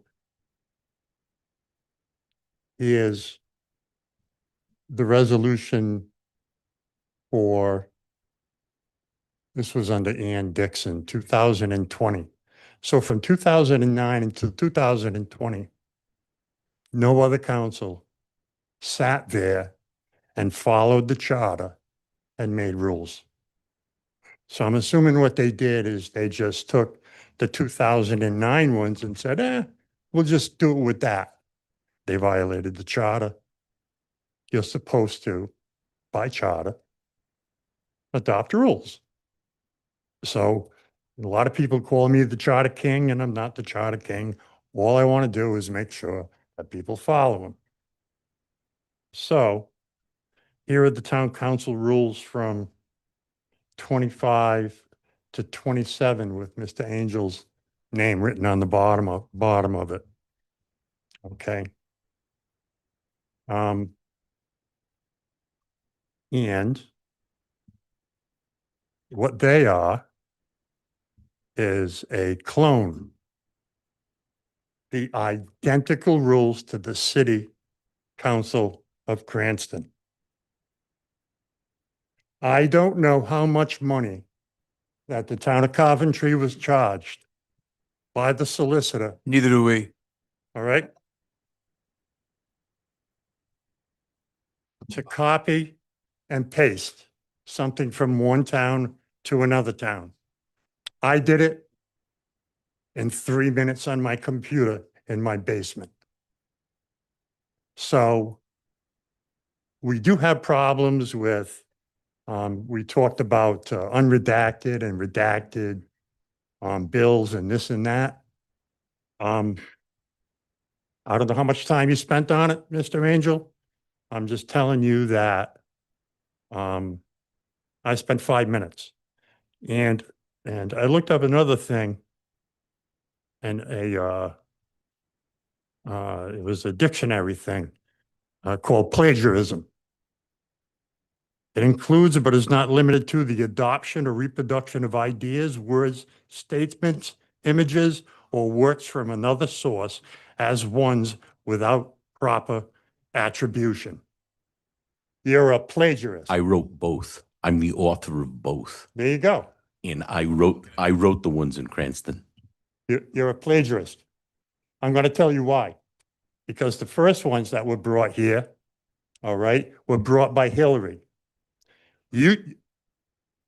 Oh, well, Please, I'll tell you what. please, first night of the new. All right, I'll tell you what. Yeah, I know. Yeah, but they changed. All right. All right, guys, let's not fight. Stop. I'm not going to. Let's move on, Scott. Let's move on. I'm not going to fight. I'm just going to point out that. All right. We had simple rules in Coventry.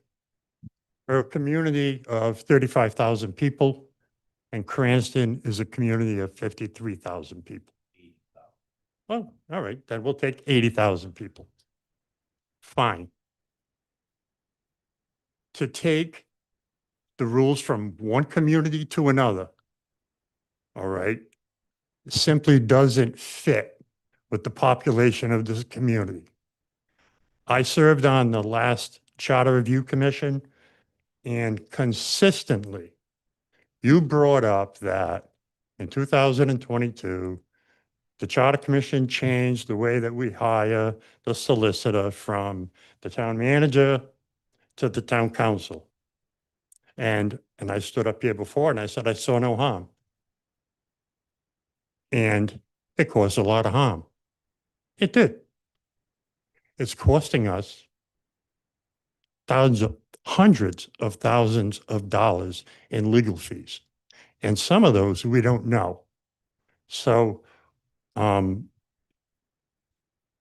charter says that the bills go to the finance director. And you under Rule 1.6 of whatever it is, the Code of Professional Conduct, says that, no, we don't have to do that. Fine. I understand that you have to protect lawsuits, and so does every person sitting up there. But it doesn't mean that you can just black out something. And I'm pretty sure that it wasn't you that blacked it out. It was Hillary that blacked it out, because in your contract, it said that you would send the bills to the council president in violation of the town charter. I brought it up many times. So who did the redactions? I was told that you were paid to do the redactions. And there's that much more that we have to deal with. Spending more money on legal fees in this town is not going to move us forward. It's just going to keep paying someone to keep themselves employed in a town that doesn't want you. Plain and simple. It was brought up by a councilman, and I think it is pretty much agreed to by the public. So all I want to do is make sure that the charter is adhered to in this town. No, state law doesn't supersede the charter in this town. And I'll just leave with one more little thing. When we talk about state law that you think oversees, the town, I brought it up before. You took away paperwork from this town that belongs to this town, and you brought it to your office, whether it's in Providence, Cranston, or Kingdom Come. I don't know where it went, but it's not under the protection of State Law 38-1-4, the keeping of records in vaults provided, and the penalty for not keeping them there. When not in use, the records and any documents shall be kept in fireproof rooms, vaults, or the safest place provided for them. Whoever unlawfully keeps in his or her possession any public record or unlawfully removes the record from the room which it is usually kept. All right? Violates the provision of this section and shall, for each offense, be punished by a fine of not more than $20, no more than $500. So you have violated the laws that you think overview this town. So here's a state law that says you took property away from this council, and you said that if you want to come and read it, you have to come to my office. You can't have a camera. You can't have a phone. You can't have a tape recorder, and you can't have anything. If there's any violation of a First Amendment right or the power of a town council to see a public document, you are one hell of a guilty man. And I'm sorry that I have to call it that way. So I applaud this council to consider your removal. And I applaud Mr. Hool for bringing it up, because it's been festering. It's been festering in this town for months and months and months. All right? I think you made a couple of good decisions for this town, but I think that those decisions were based on putting money in your pocket, not in the best interest of the community. So, on that note, I think that the town council vice president has to make a motion to put these documents in front of you and on the record. So I'll offer these to you. And we'll go from there.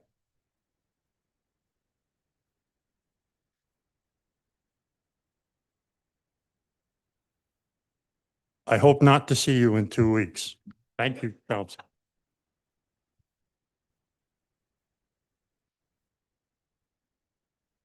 Make a motion to Thank you. put those Yep. documents on the record. We've got a motion from Councilman Pasqua, seconded by Councilwoman Capaldi. I second.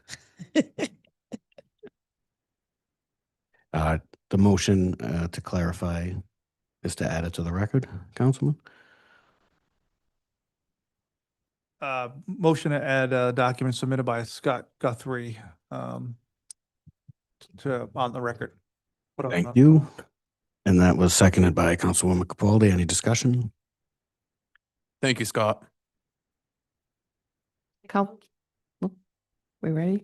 Yeah, go ahead. Councilmember Brown, Yes. Councilmember Pasqua, Yes. Councilmember Capaldi, Yes. Councilmember Hul, Oh, yes. Councilmember DeLellis, Yes. Vice President Verducci, Yes.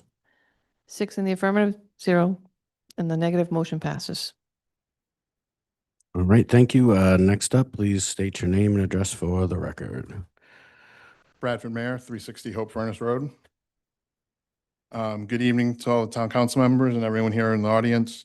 I'm going to start by reading excerpts from a letter I sent to all members of the town council, followed by a few more comments.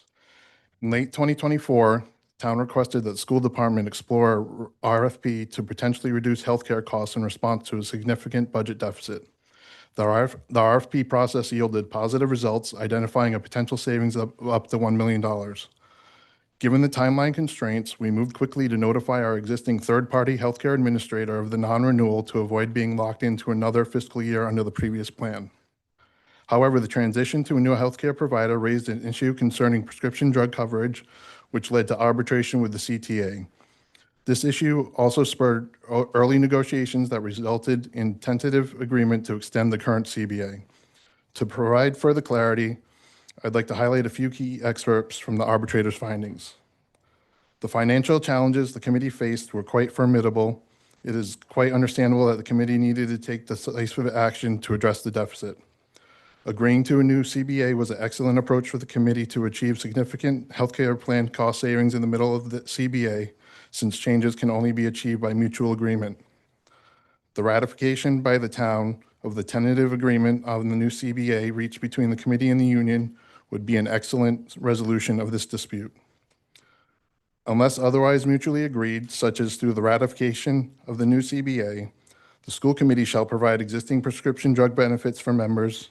The committee is to reimburse employees for any out-of-pocket expenses incurred under the provisions of their previous plan. That reimbursement obligation began on August 22nd and remains in effect until the new CBA is formally ratified by the town council. Furthermore, based on information shared with us, the Office of the Auditor General has reviewed the proposed salary increases and said if the numbers are realized, it is great to have solid numbers to work with over the next 4 years as we continue to reduce and eliminate the deficit. I would like to acknowledge the collaborative efforts between CPS leadership, Mr. Cowart, Mr. DeVerna, and others, and their counterparts on the town side, Mr. Perillo and Mr. Savetti. Their hard work has placed us on a stable fiscal path forward. I understand Mr. Savetti has asked for and has received many documents to fully examine the impact of the contract on the school's budget. However, time is of the essence. As noted above, the schools are now responsible for covering the financial burden related to prescription drug discrepancies until the contract is ratified. More significantly, CTA retains the right to withdraw from the agreement at any time. If this occurs, not only would the arbitrator's conditions remain in effect through the next negotiation cycle, but the salary terms would likely need to be renegotiated, potentially at rates higher than those currently agreed upon. Failing to act now would not only place further financial strain on the school budget, but also risk undermining the progress we made towards long-term fiscal stability. I sent that letter on August 15th to all town council members. That is about an issue known to the town since mid to late June. Unfortunately, there has been no progress or actionable measures taken to address this matter. The lack of urgency in bringing this issue onto the council's agenda is concerning, given its significant impact on the fiscal health of Coventry school system and consequently all related stakeholders. It's crucial that this matter be prioritized and included on your next agenda. Each day that passes, the risk of agreement unraveling could have adverse consequences both in the immediate and long-term perspectives of our schools. At this juncture, the delay appears to be solely due to inaction on the part of the town, ensuring prompt action aligns with the best interests of all parties. The delays are unacceptable, particularly given all supporting documentation beyond the fiscal impact statement has been available for nearly 2 months. I emphasize once again that this is a favorable contract for the schools, enabling to operate within both the schools and the town's budget protections, while also affording the district to responsibly address the deficit. There's a charter provision that was added 15 years ago, which grants the council authority to ratify collective bargaining agreements entered into by the school committee. However, this conflicts with state law, specifically RIGL 162927C, which states elected school committees of each city, town, or regional district shall have the power to bind their successors and successor committees by entering into contracts of employment in the exercise of the governmental functions.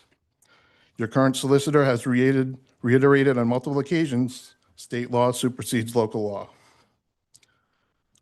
Given that the current council president also stated on April 8th that the town council has no authority to govern the operations of the schools, I'm wondering if there was a misunderstanding of the legal authority involved here.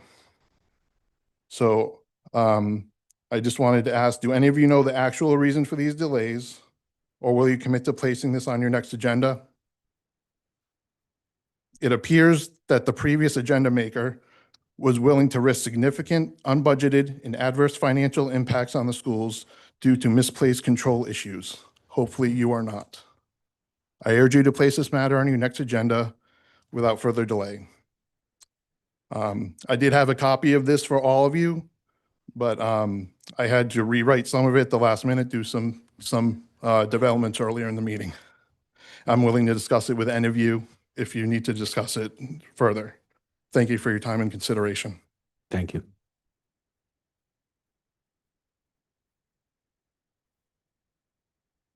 Well, Councilman Pasqua. A question for the solicitor. It just got brought up about school committees having the power to enter into contracts. How does that work with our charter? Because our charter says opposite. So, correct. So the statute that he's referring to means that a present school committee, much like this council, when it signs a contract and ratifies it, binds the successor council, the successor school committee, to that contract. So when you show up and you're newly constituted every 2 years, you just can't cancel a collective bargaining agreement. You just can't cancel a contract, okay? Unless for some reason under the terms of the contract's been violated, okay? The issue at hand, as I understand it, and I'll let the town manager speak to this, there was a health insurance contract in place, and I've been involved in these discussions, okay? That contract was more costly than the one that is negotiated and presently in place. My understanding is that in the course of changing health providers, okay, which added a significant amount of money toward reducing the global deficit that exists of $5.8 million, that the school department needed to give notice to its present health carrier, okay? They didn't give proper notice to the health carrier, okay? And they violated the collective bargaining agreement. That was grieved. That grievance went to arbitration in August. They lost the arbitration, okay? In order to fix it and fix the situation, a new collective bargaining agreement or an extension of the collective bargaining agreement was negotiated. My understanding is that that collective bargaining agreement calls for increased pay for the teachers, which is a very big number. And my understanding is that the finance department was waiting for the numbers to do a fiscal impact, and the school department was going to do a fiscal impact as well. I don't know where that stands, but that's my understanding, unless the manager wants to correct me. Yeah, so we met with school leadership last week. The vice president was there, and we had a discussion regarding that the fiscal impact assessment by the finance director has not been completed yet. We, excuse me? We don't feel there's any rush to get this done. It's important that it gets done right. I believe a key term the solicitor used was, or the OAG used was, if those numbers can be realized. So I think that is the important part of this, is that has the fiscal note that has been given to to Mr. Savetti can be verified. And at this point, it has not been verified. Is one other piece to this. The critical importance of verifying the numbers and its impact over the course of the next 5 years could potentially change the $5.8 cumulative million deficit. And if it does, then that would necessarily need to be included in a corrective action plan that this council has to pass and budget for, and that the Auditor General and State Division of Municipal Finance would have to agree to. Okay? Right now, the Auditor General in the State Division of Municipal Finance is comfortable with a $5.8 million cumulative deficit and it being worked into a deficit reduction plan and a corrective action plan, which has yet to been approved by this council.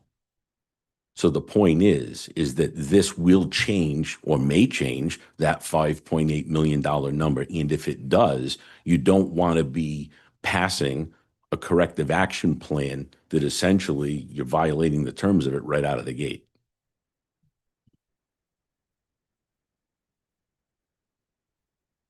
Councilwoman Capaldi. Have we seen a corrective action plan yet? I didn't think so. Isn't it way overdue when we were supposed to get it? Yeah, when are we going to see this? Well, we're waiting to make sure the numbers are going to be accurate. We don't want to come up with a plan and those numbers aren't going to be accurate. So that's where we are right now. And the Auditor General is on board with us. He understands what we're trying to do. We have a meeting with him on Monday to further explain our situation currently. Call me simple. No jokes. Call me simple, but the school department has a $5.8 million deficit and the teachers are getting raises, as I understand, a lot of raises. Didn't that kind of get us into the deficit 2 years ago with the big raise in the collective bargaining? I don't think we can have a back and forth. I think Sorry. we're down a bad path here. But we're in this issue because of that, and now we're going to try to give more, and we haven't gotten that number down yet.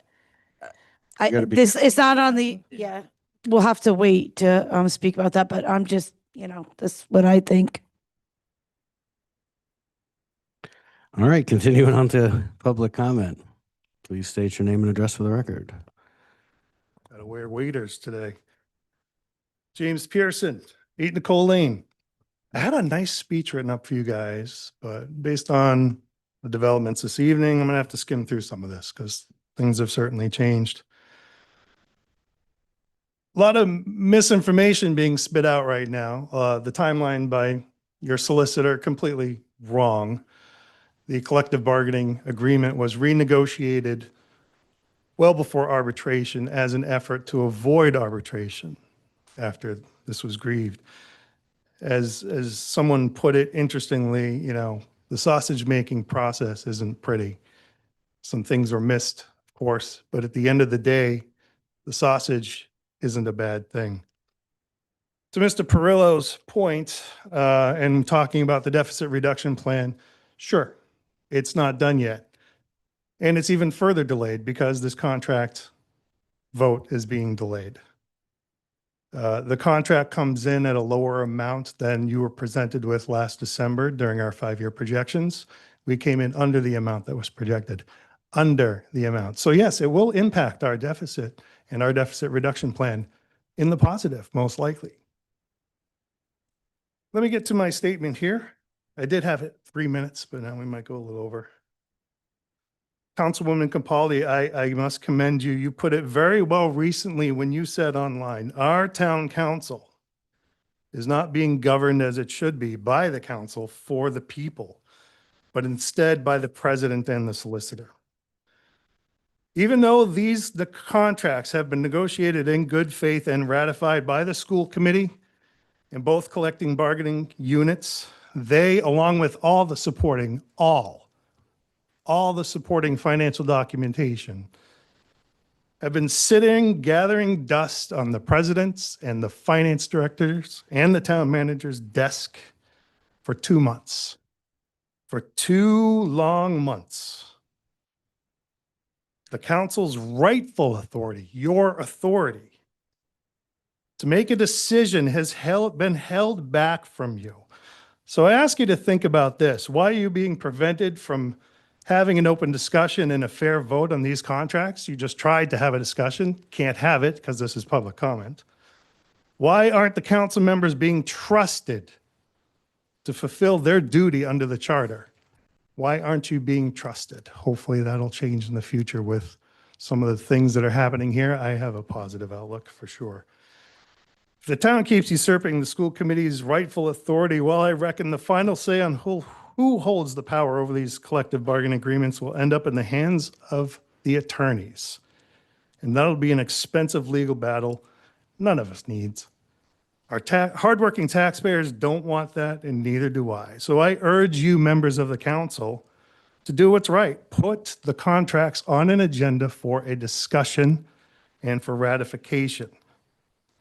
Stand tall with our charter. Stand tall with state law. Let's get this done the American way with fairness and resolve for the good of our community, not for someone's or a small group of people's personal agendas. In closing, I want to say rest in peace, Charlie Kirk. God bless you all.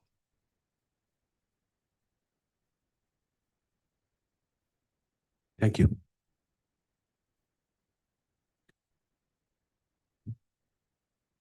Good evening. Please state your name and address for the record. Kevin Snow, 36 Edward Street.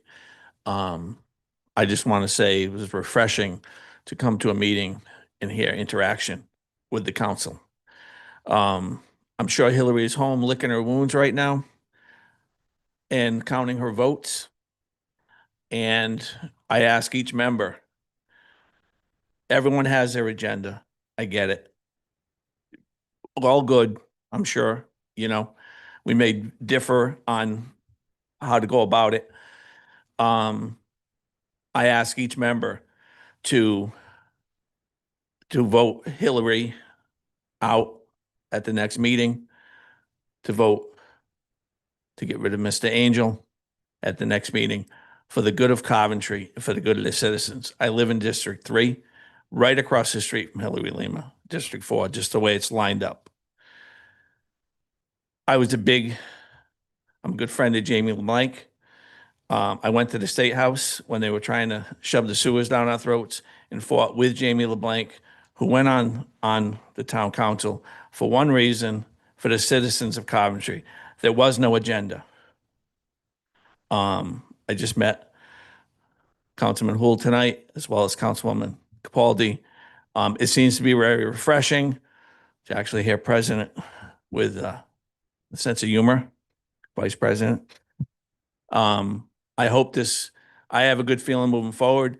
I just ask each member to vote at the next meeting for the town of Coventry. Put aside whatever agendas each one of you may have, and I'm sure everyone has their different passions and what the agendas are fueled by.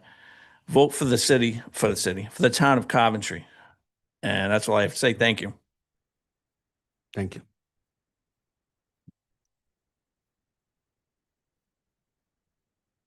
Longer line than usual tonight. Brittany Boyer, 318 Town Farm Road. So the burning question on minds of many right now is, why would a council president risk both their political future and the trust of residents by concentrating decision-making and limiting public access, rather than creating oversight protocols that protect both legal strategy and public accountability? and nobody knows. We want to know, but nobody knows. What is happening behind the scenes that makes secrecy appear to be the only option? And more urgently, what chokehold does Stephen Angel have over the council president that she would allow him to ransack and exploit this town and do nothing? She did nothing. We screamed and we spoke up so many times for months, and she did nothing. Whenever she did not like something somebody said, it was a personal attack, and we were asked to sit down. I'm not going to sit down anymore. We do not want a council president who defends secrecy. We want a council president who defends this town. What I wanted to demand was the resignation of both the solicitor and the council president, and I wanted it done in public, not tucked away in a back room where the secret narrative can be spun in whatever way they want it done. For once, the two of them need to give this town a morsel of accountability. To the council members who have spoken out publicly and to those who have quietly supported the people, thank you. Thank you for seeing what is truly happening here, and thank you for standing with Coventry's best interests at heart. We know when you're listening to us, and we thank you for it. The last thing I want to bring up is please do something to protect those invoices. Don't let those invoices disappear before we can have a forensic audit or before we can bring them home to Coventry. It's going to be awful convenient when they go missing from Mr. Angel's office. Please protect us from that. Please put something in place to have that done. And please vote in favor at our next meeting to get rid of Hillary Lima and get rid of Stephen Angel. Thank you. Thank you, Brittany. Anyone else before we go back and do oh, we got a couple of redos. All right.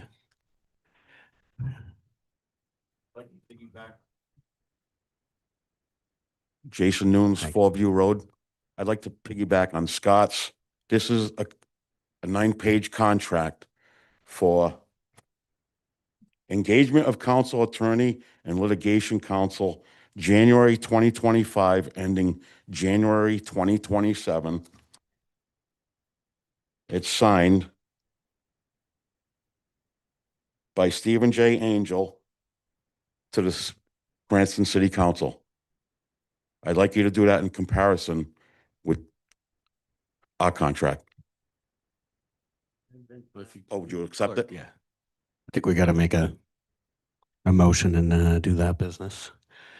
We need or I will entertain a motion to ask that be submitted to the record. I'll make a motion to submit the documents that were just submitted to the town clerk, which, if I remember correctly, was the Cranston letter of engagement, to the record.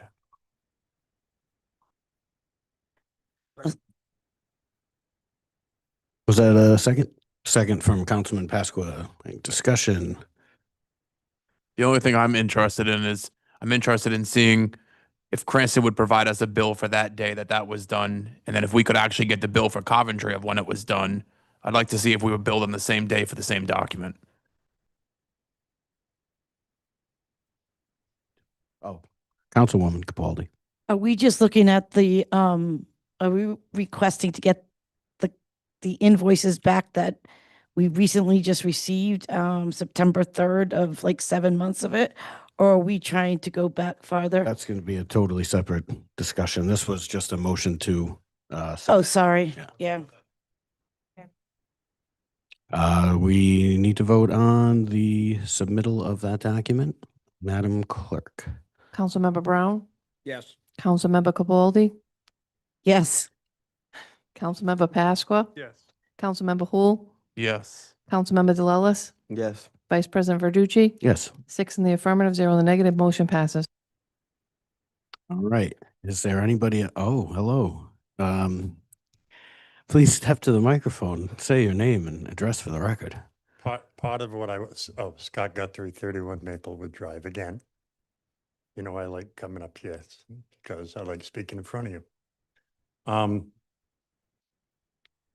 One thing I'd like to ask is that any money due, the council for the town, COUNCESEL, that guy, be held in escrow and not be paid until an investigation is done. And ask the chief of police of Coventry to contact the state police to go into that office, retrieve those documents, and bring them back to this town, put them in that vault where they belong for his violation of state law. Now, we talked about redacting things on bills. It's pretty sure that Hillary was doing the redacting because according to his contract, he sent his bills to Hillary. He didn't send them to the finance director, which is required by the charter. So was some of those redactions from being on the Dan York show twice? I don't know. I watched him twice on the Dan York show. The night that he stood in front of 250 people in the high school and explained the situation of taking the pond by eminent domain, which I support. Were we billed for that? Or was it political for him? Was that redacted? I don't know. So there better be an unredacted bill of every single invoice that you sent to this town, or you're going to go to jail. Guaranteed. Thank you, Scott. Town manager, have the recent invoices that we received from March through September 3rd, have they all been paid out already? Yes, And may I ask who they were approved by? Council President. Thank you. So Scott, we can't hold those in escrow because the council president approved those already. Please proceed and name and address for the record. Hello, my name is Cheryl Kane, 185 Reed Schoolhouse Road. I know there's been a lot of questions about the bills being paid for the town. Years ago, when I worked in that office, we would pay between 75 and 100 bills a week. So you would have like a running balance. Each department would know if they were going to be in the red or not. The finance clerk would put all the information into the computer. The pile of the bills, 100 bills a week, would go to either the finance director or the town manager, whichever they chose. They would go over the documents. They would sign off on them. If anything was in the red, that department head would be spoken to. Maybe transfers would be made, so that would be balanced. Budgets were always balanced. We never ran in the red that I can remember of. After the town manager or finance director signed off, the pile would be given back to the finance director, finance clerk.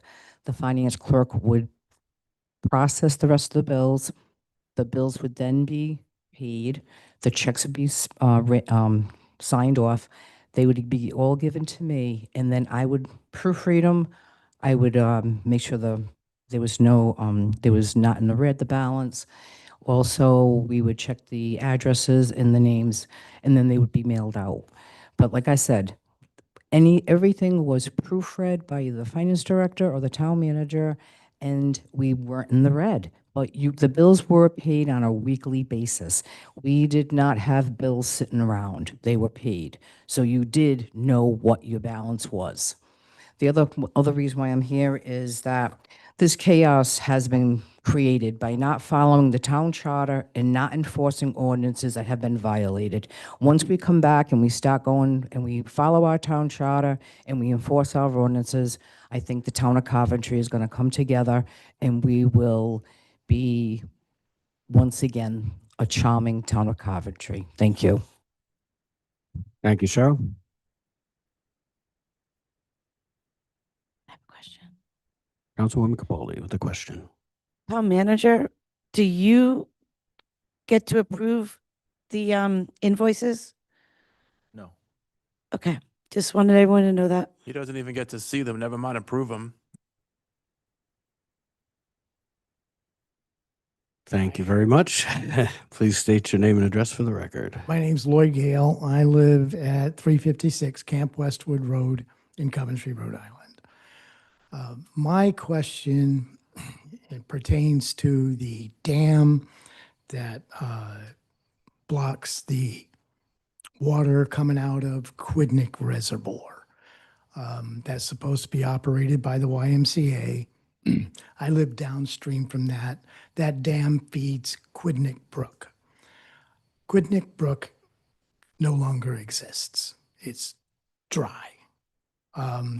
So, you know, I own forest land that depends on the water from the brook. I have some farm animals that, you know, I just feed them from my well, but I'm starting to get a little concerned about the wells that are downstream, and I thought I would just I was reading what the DEM published. I guess Jeff Smith is supposed to be operating the dam. The public has been summarily locked out of Quidnick Reservoir. There's a big gate. Well, okay, I can make my own private lake. Next time that they open that dam, I'll make my own dam, but I don't know if we really want to go down that path, you know? I don't think it's right for people to just block off public water to the detriment of the people downstream. Anyway, that's all I have to say. Thank you very much. Thank you. Councilman Pasqua. Yeah, just to kind of give you a little bit of direction on that, DEM are the people that you reach out to when it comes to that kind of stuff. The town doesn't have any control of that particular reservoir, so just reach out to the DEM office.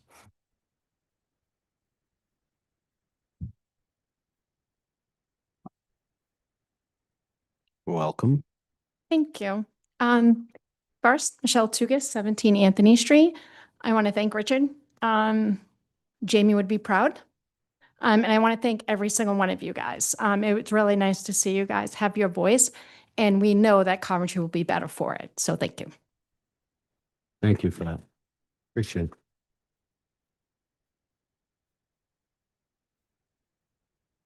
Anyone else in chambers?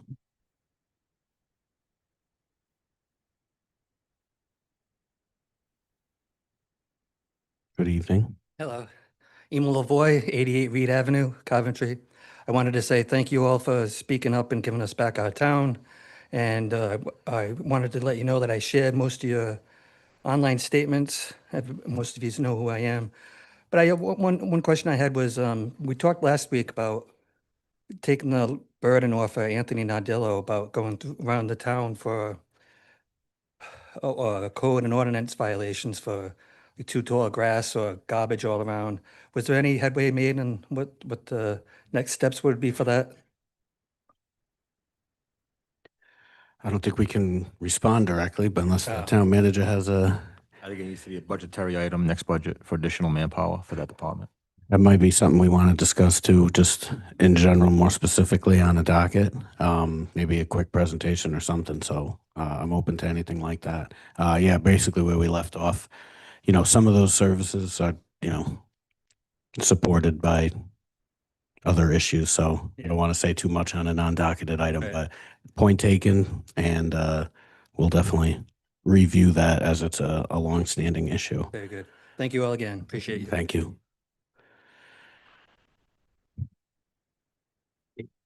Anyone else in chambers? If not, we will kick it over to Zoom. For anybody, we see a couple hands raised. Please unmute yourself, come on in, and state your name and address for the record.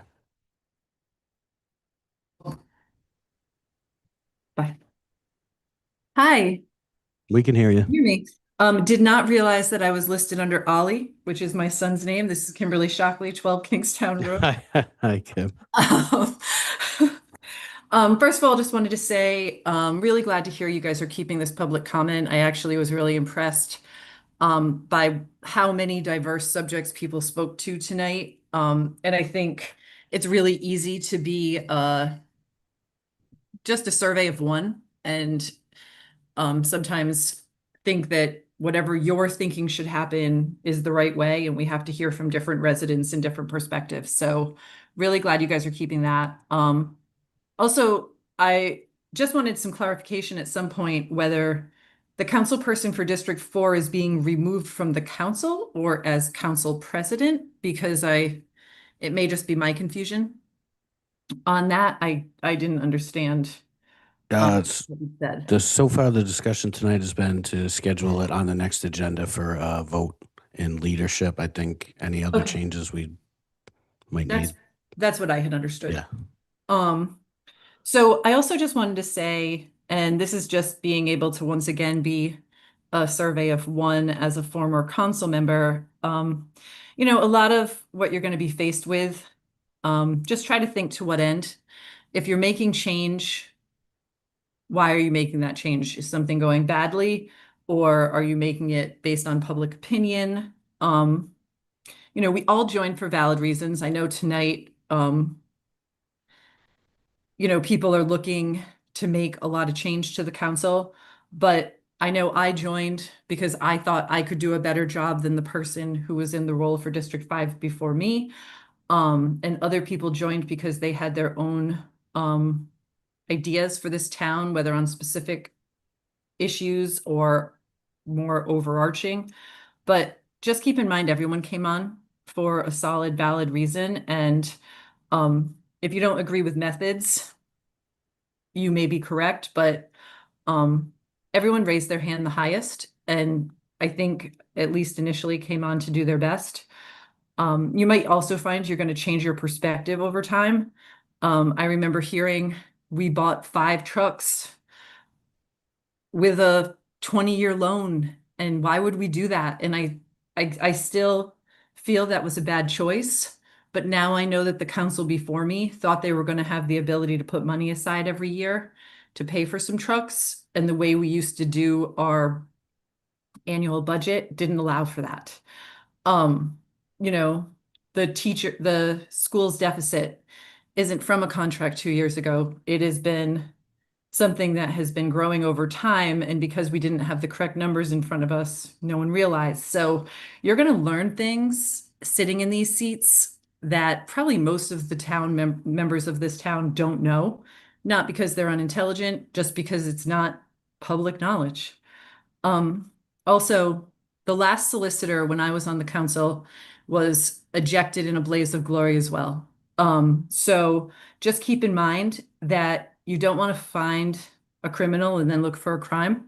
Look at every invoice, make sure that we're being charged correctly, but don't assume that every charge is a crime. If there's something that the solicitor's office uses as a template for a lot of things for town councils, there's nothing wrong with that.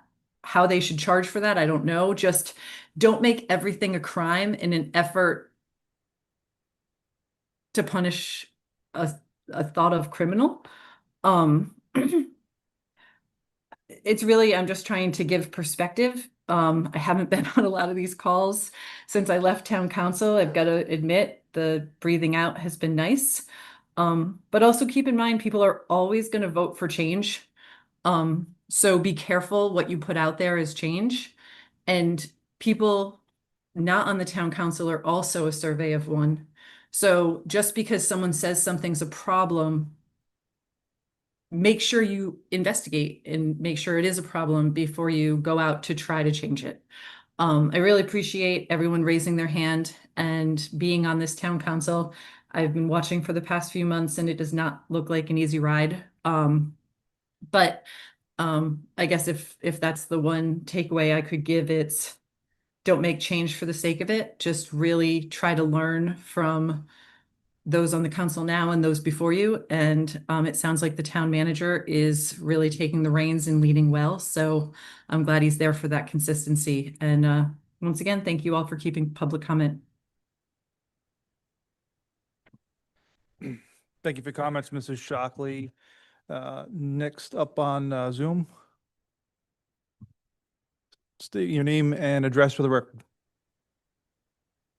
Stacy Nichols, 159 Lewis Farm Road. I just want to say that this evening has been really refreshing.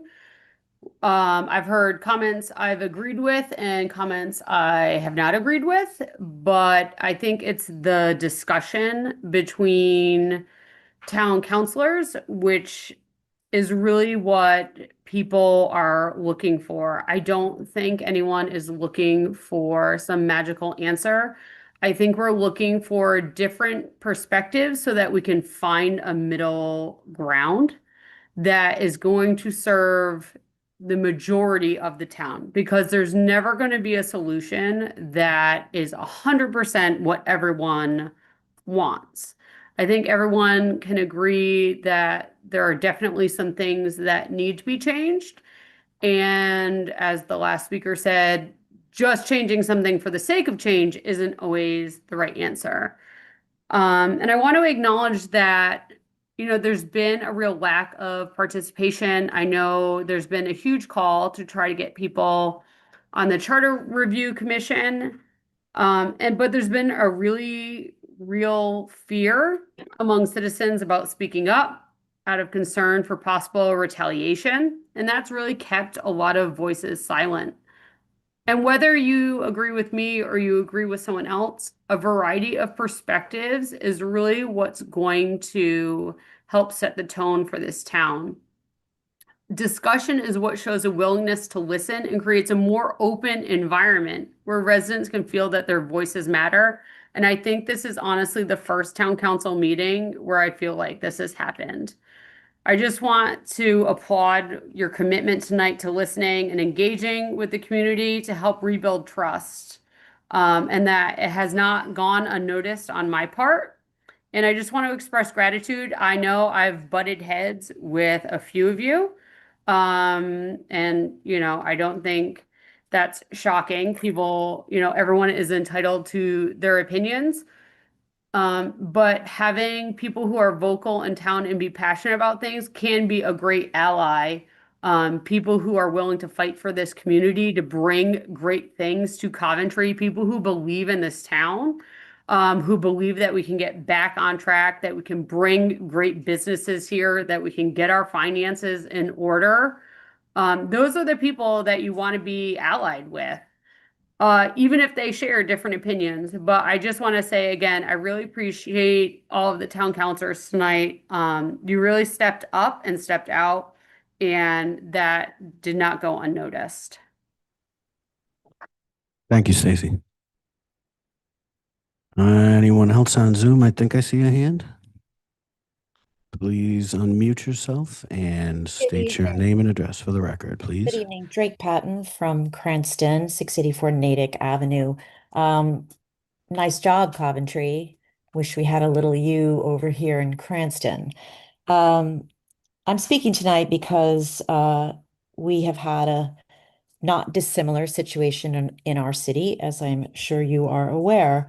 And I have both filed an OMA violation regarding a meeting that was changing Mr. Angel's contract in Cranston, and also a public records request. The OMA got an extension requested by Mr. Angel, but the public records request is in my possession. The purpose of that request was to see the itemized invoices that Mr. Angel claimed at various meetings existed. They don't exist, at least not in the city record. So I applaud you for seeking not only the safety of those records, but a forensic audit, because clearly this is a pattern that exists for Mr. Angel, and it isn't right in either community that we don't know where our money is going. So I just really wanted to say, do not give up on that. Stay with it. And the public should have the right to that. There are obviously certain things that should be redacted for purposes of protection. But when they don't even exist, there's not even a redacted version to see. Thank you. Thank you. Anyone else on Zoom? No. All right. With that, we're going to move on to our next agenda item. Do we need to close anything? So next is the report of town offices. So the Yeah. council had asked to give them an update on homeless encampments Yes. in town. So I have with me Director Robelard, Director Savigny, and Chief Witt to kind of go over kind of how we handle those and what the update is. So if Chief Witt, whoever wants to start, I just want to give the opportunity for you guys to ask questions of them, Great. let you know how we handle those situations. How, in my opinion, there's been a slight uptick as a result of what West Warwick has done, kind of pushing people our way. So I'll let them take over. Great. Thank you all very much for coming. We appreciate it. Hi, good evening. I'm here to talk about the homeless camps that we have. And basically, we find them along our bike path. We are not immune to the homeless problem. But what we have done in the past 5 years, we've learned to deal with them in such a way, because we need to have some compassion with the issue. So we use the police department, we use Parks and Rec, we use Human Services and TBW as a combined effort.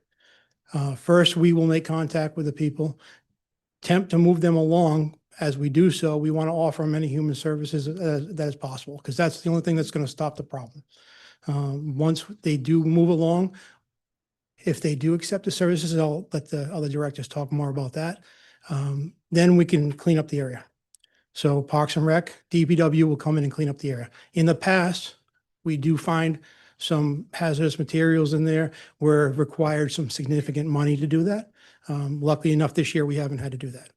So it's a multi-prong effort to try to get this problem solved. But to the town manager's point, we definitely have seen a westward trend coming across. I know that West Warwick has enacted some of their own ordinances. We had seen them use the bike path prior to that, but again, we've identified this year alone 7 different encampments. Luckily enough, we have residents that are in the area that report on them pretty quickly. So we don't have when we first started 9 years ago, 5 years ago even, there was camps of 10 tents, bigger things. We're getting calls on it earlier, so we're able to address them as 1 or 2 persons at a time. But again, our role in the matter, we do have enforcement that we can do. But again, it doesn't really solve the issue, issuing somebody a trespass warning, which we can do, and we do. Moves them along for the time being, but I think the ultimate thing is more of the human services, drug treatment, something along those lines. We can keep kicking the can around. And again, it's not even the same people. It's not like this, we have the same 10 people. It's transient that's come across. But we are perfectly willing to help them out in any way we can and offer those services right away. So, Councilwoman Capoli, question? Hi, Chief Witt. hi. What is West Warwick doing that is making them come this way? So, as a patrolman back in the day, what we would see is, if you move along, so they would move them along to our end, and then we would move them along back and vice versa. It was literally people living in the woods on the right along the bike path, and it was just a matter of boundary lines. We have seen the ordinance, and I don't know how they enforce it at all, and I can't speak to that, but so they do not allow for homeless camping, but we don't either. If they are on town property, we have the ability to trespass them, because for the residents that live there, they're 100 feet from a homeless camp, and they just don't want. Have any other cities anywhere had a great campaign that would help these people in any fashion, whether it's I mean, obviously they need housing. We don't even have a homeless shelter here, do we? I don't even know that. No, we don't. And what you'll see is private companies. We have some Thrive and some private companies that will do drug treatment. I don't know of, I mean, maybe in Providence, I've seen some homeless encampments set up, but again, I don't have really much knowledge on that. As you need to have not only the treatment available, but the desire for the treatment. Yeah, I was just going to say that if they don't want to be helped, then you're not going to be able to help them. And in the way we view it in the police department, we've had 41 calls on this year. Most of them are self-initiated. When we get calls, we have people that live on and notify us. We go and check it out and we help out. So for us, it's just going there to move somebody along isn't ideal. So I would love to have long-term solutions as far as that goes, but I think that's more of a mental health or drug treatment program, which we'd love to have, because my officers, we have the compassion for this thing. It's not really like our normal criminal type activity that we deal with. It's more of a, you want them to be safe. Right. I wonder when Mr. Robillard gets up if the annex, what we're going to be building in there, if there's any kind of services that could help the homeless people there.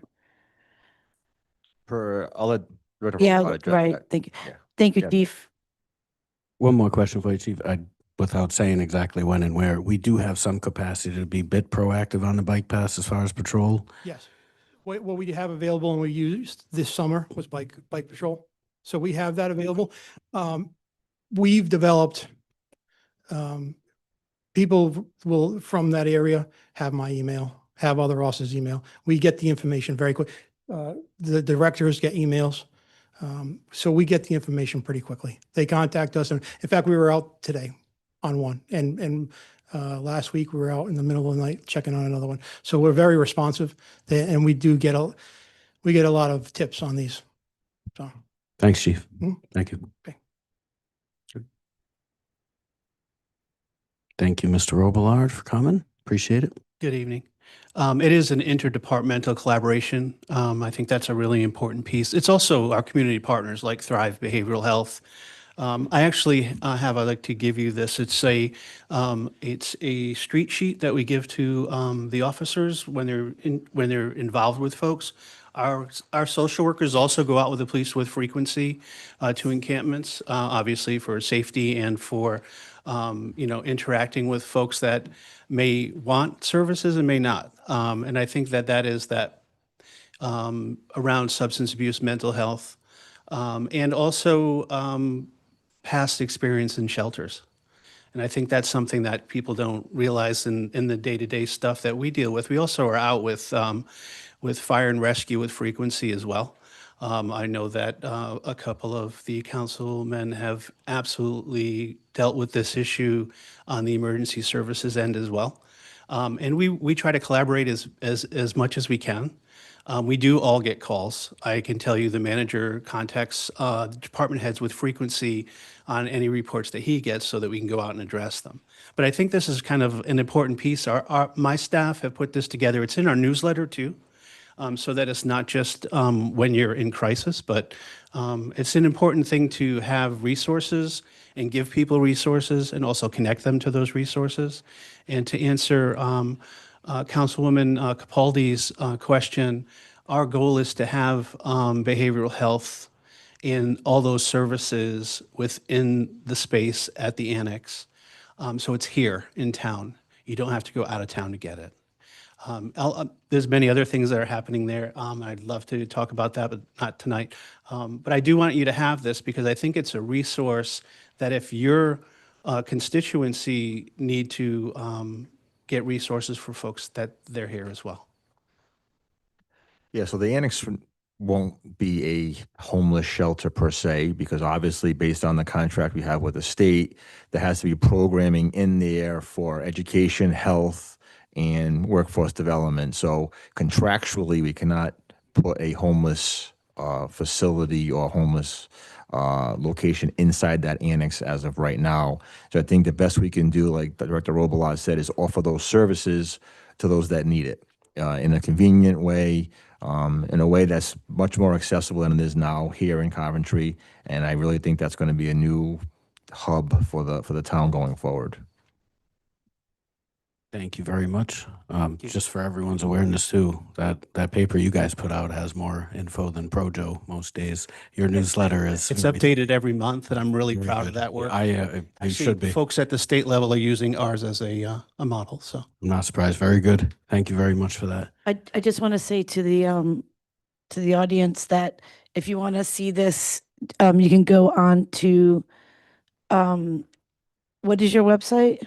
Or how do you get, just the Coventry Resource and Senior Center under the town website? If you want to. Or our Facebook page for the Resource and Senior Center. It's on there every single month and updated every single month. Oh, great. Thank you. Good evening, Mr. Svigny. How are you? Good evening. All right.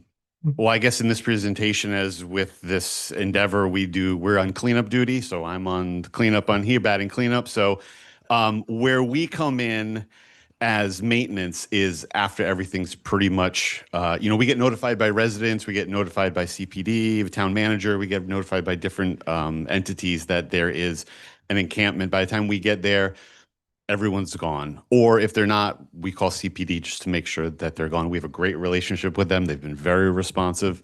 So by the time we get there, my guys deserve a lot of credit for going out there, for cleaning up, whether it's a small one or a big one. There's the mess that's there is not something that you want to walk into and clean up. They understand part of their job is maintenance. It is taking care of properties, but when you get into cleaning up former encampments, it's a messy business, and they do take precautions and they do take care. It's not something they want to do, but they do it because they care about the town.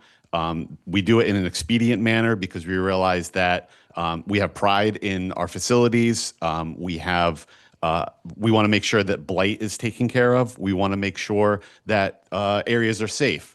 Some of these encampments are just off paths, whether they're off the bike path in a couple of cases or some fields that we maintain. We make sure that those are taken care of so that people walking through there don't have to see it, don't have to touch it, don't have to interact with it. So we will continue to do so. If it gets to the point where certain encampments are too much, then we can figure out some outside help, particularly when you're talking about, things that carry disease. They can get pretty messy out there. But full credit, 100% goes to my maintenance staff for going out there and taking care of what needs to be done in a timely manner. Thank you very much, Councilman Pasqua. I just want to echo what you're talking about with cleaning it up. It is a huge undertaking. I've had interactions at those sites for, medical and fire. I mean, these sites, they have hazardous waste, biological hazardous waste, needles and everything else. So, you guys be very careful out in those areas and I know you know what you're doing. And let us know if you need help or resources or whatever, for sure. Absolutely. My guys they do not handle anything. It's all done by either machine, shovels, pitchforks. There's no actual handling of anything. So luckily we do have the equipment that we can get into those areas. We can remove that stuff. But my guys do take safety seriously, as do I. So, but I appreciate the offer if there's ever a situation where we run into something like that. Of course. Please tell your team thank you. I definitely will. Thank you very much. We appreciate that. Town manager, what is a good way for us to get a hold or to tell people out there? Who should we coordinate? If somebody's got that first contact, do we recommend the police first or That's yourself? Director Robelot.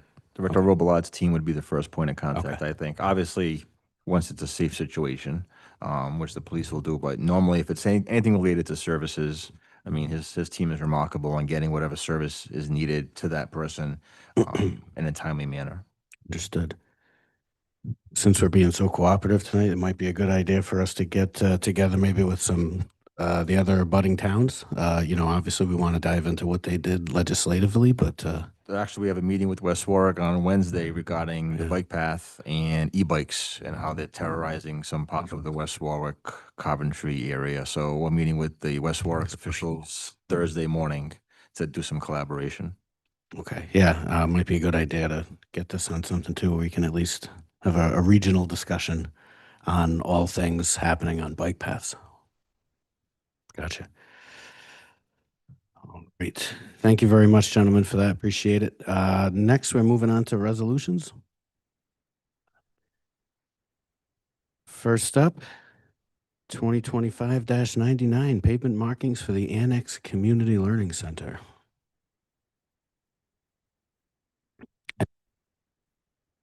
Presentation. You have a motion to approve, I can discuss it. Make a motion to approve resolution 2025-99 awarding pavement markings for the Annex Community Learning Center. Second. We have a motion and a second.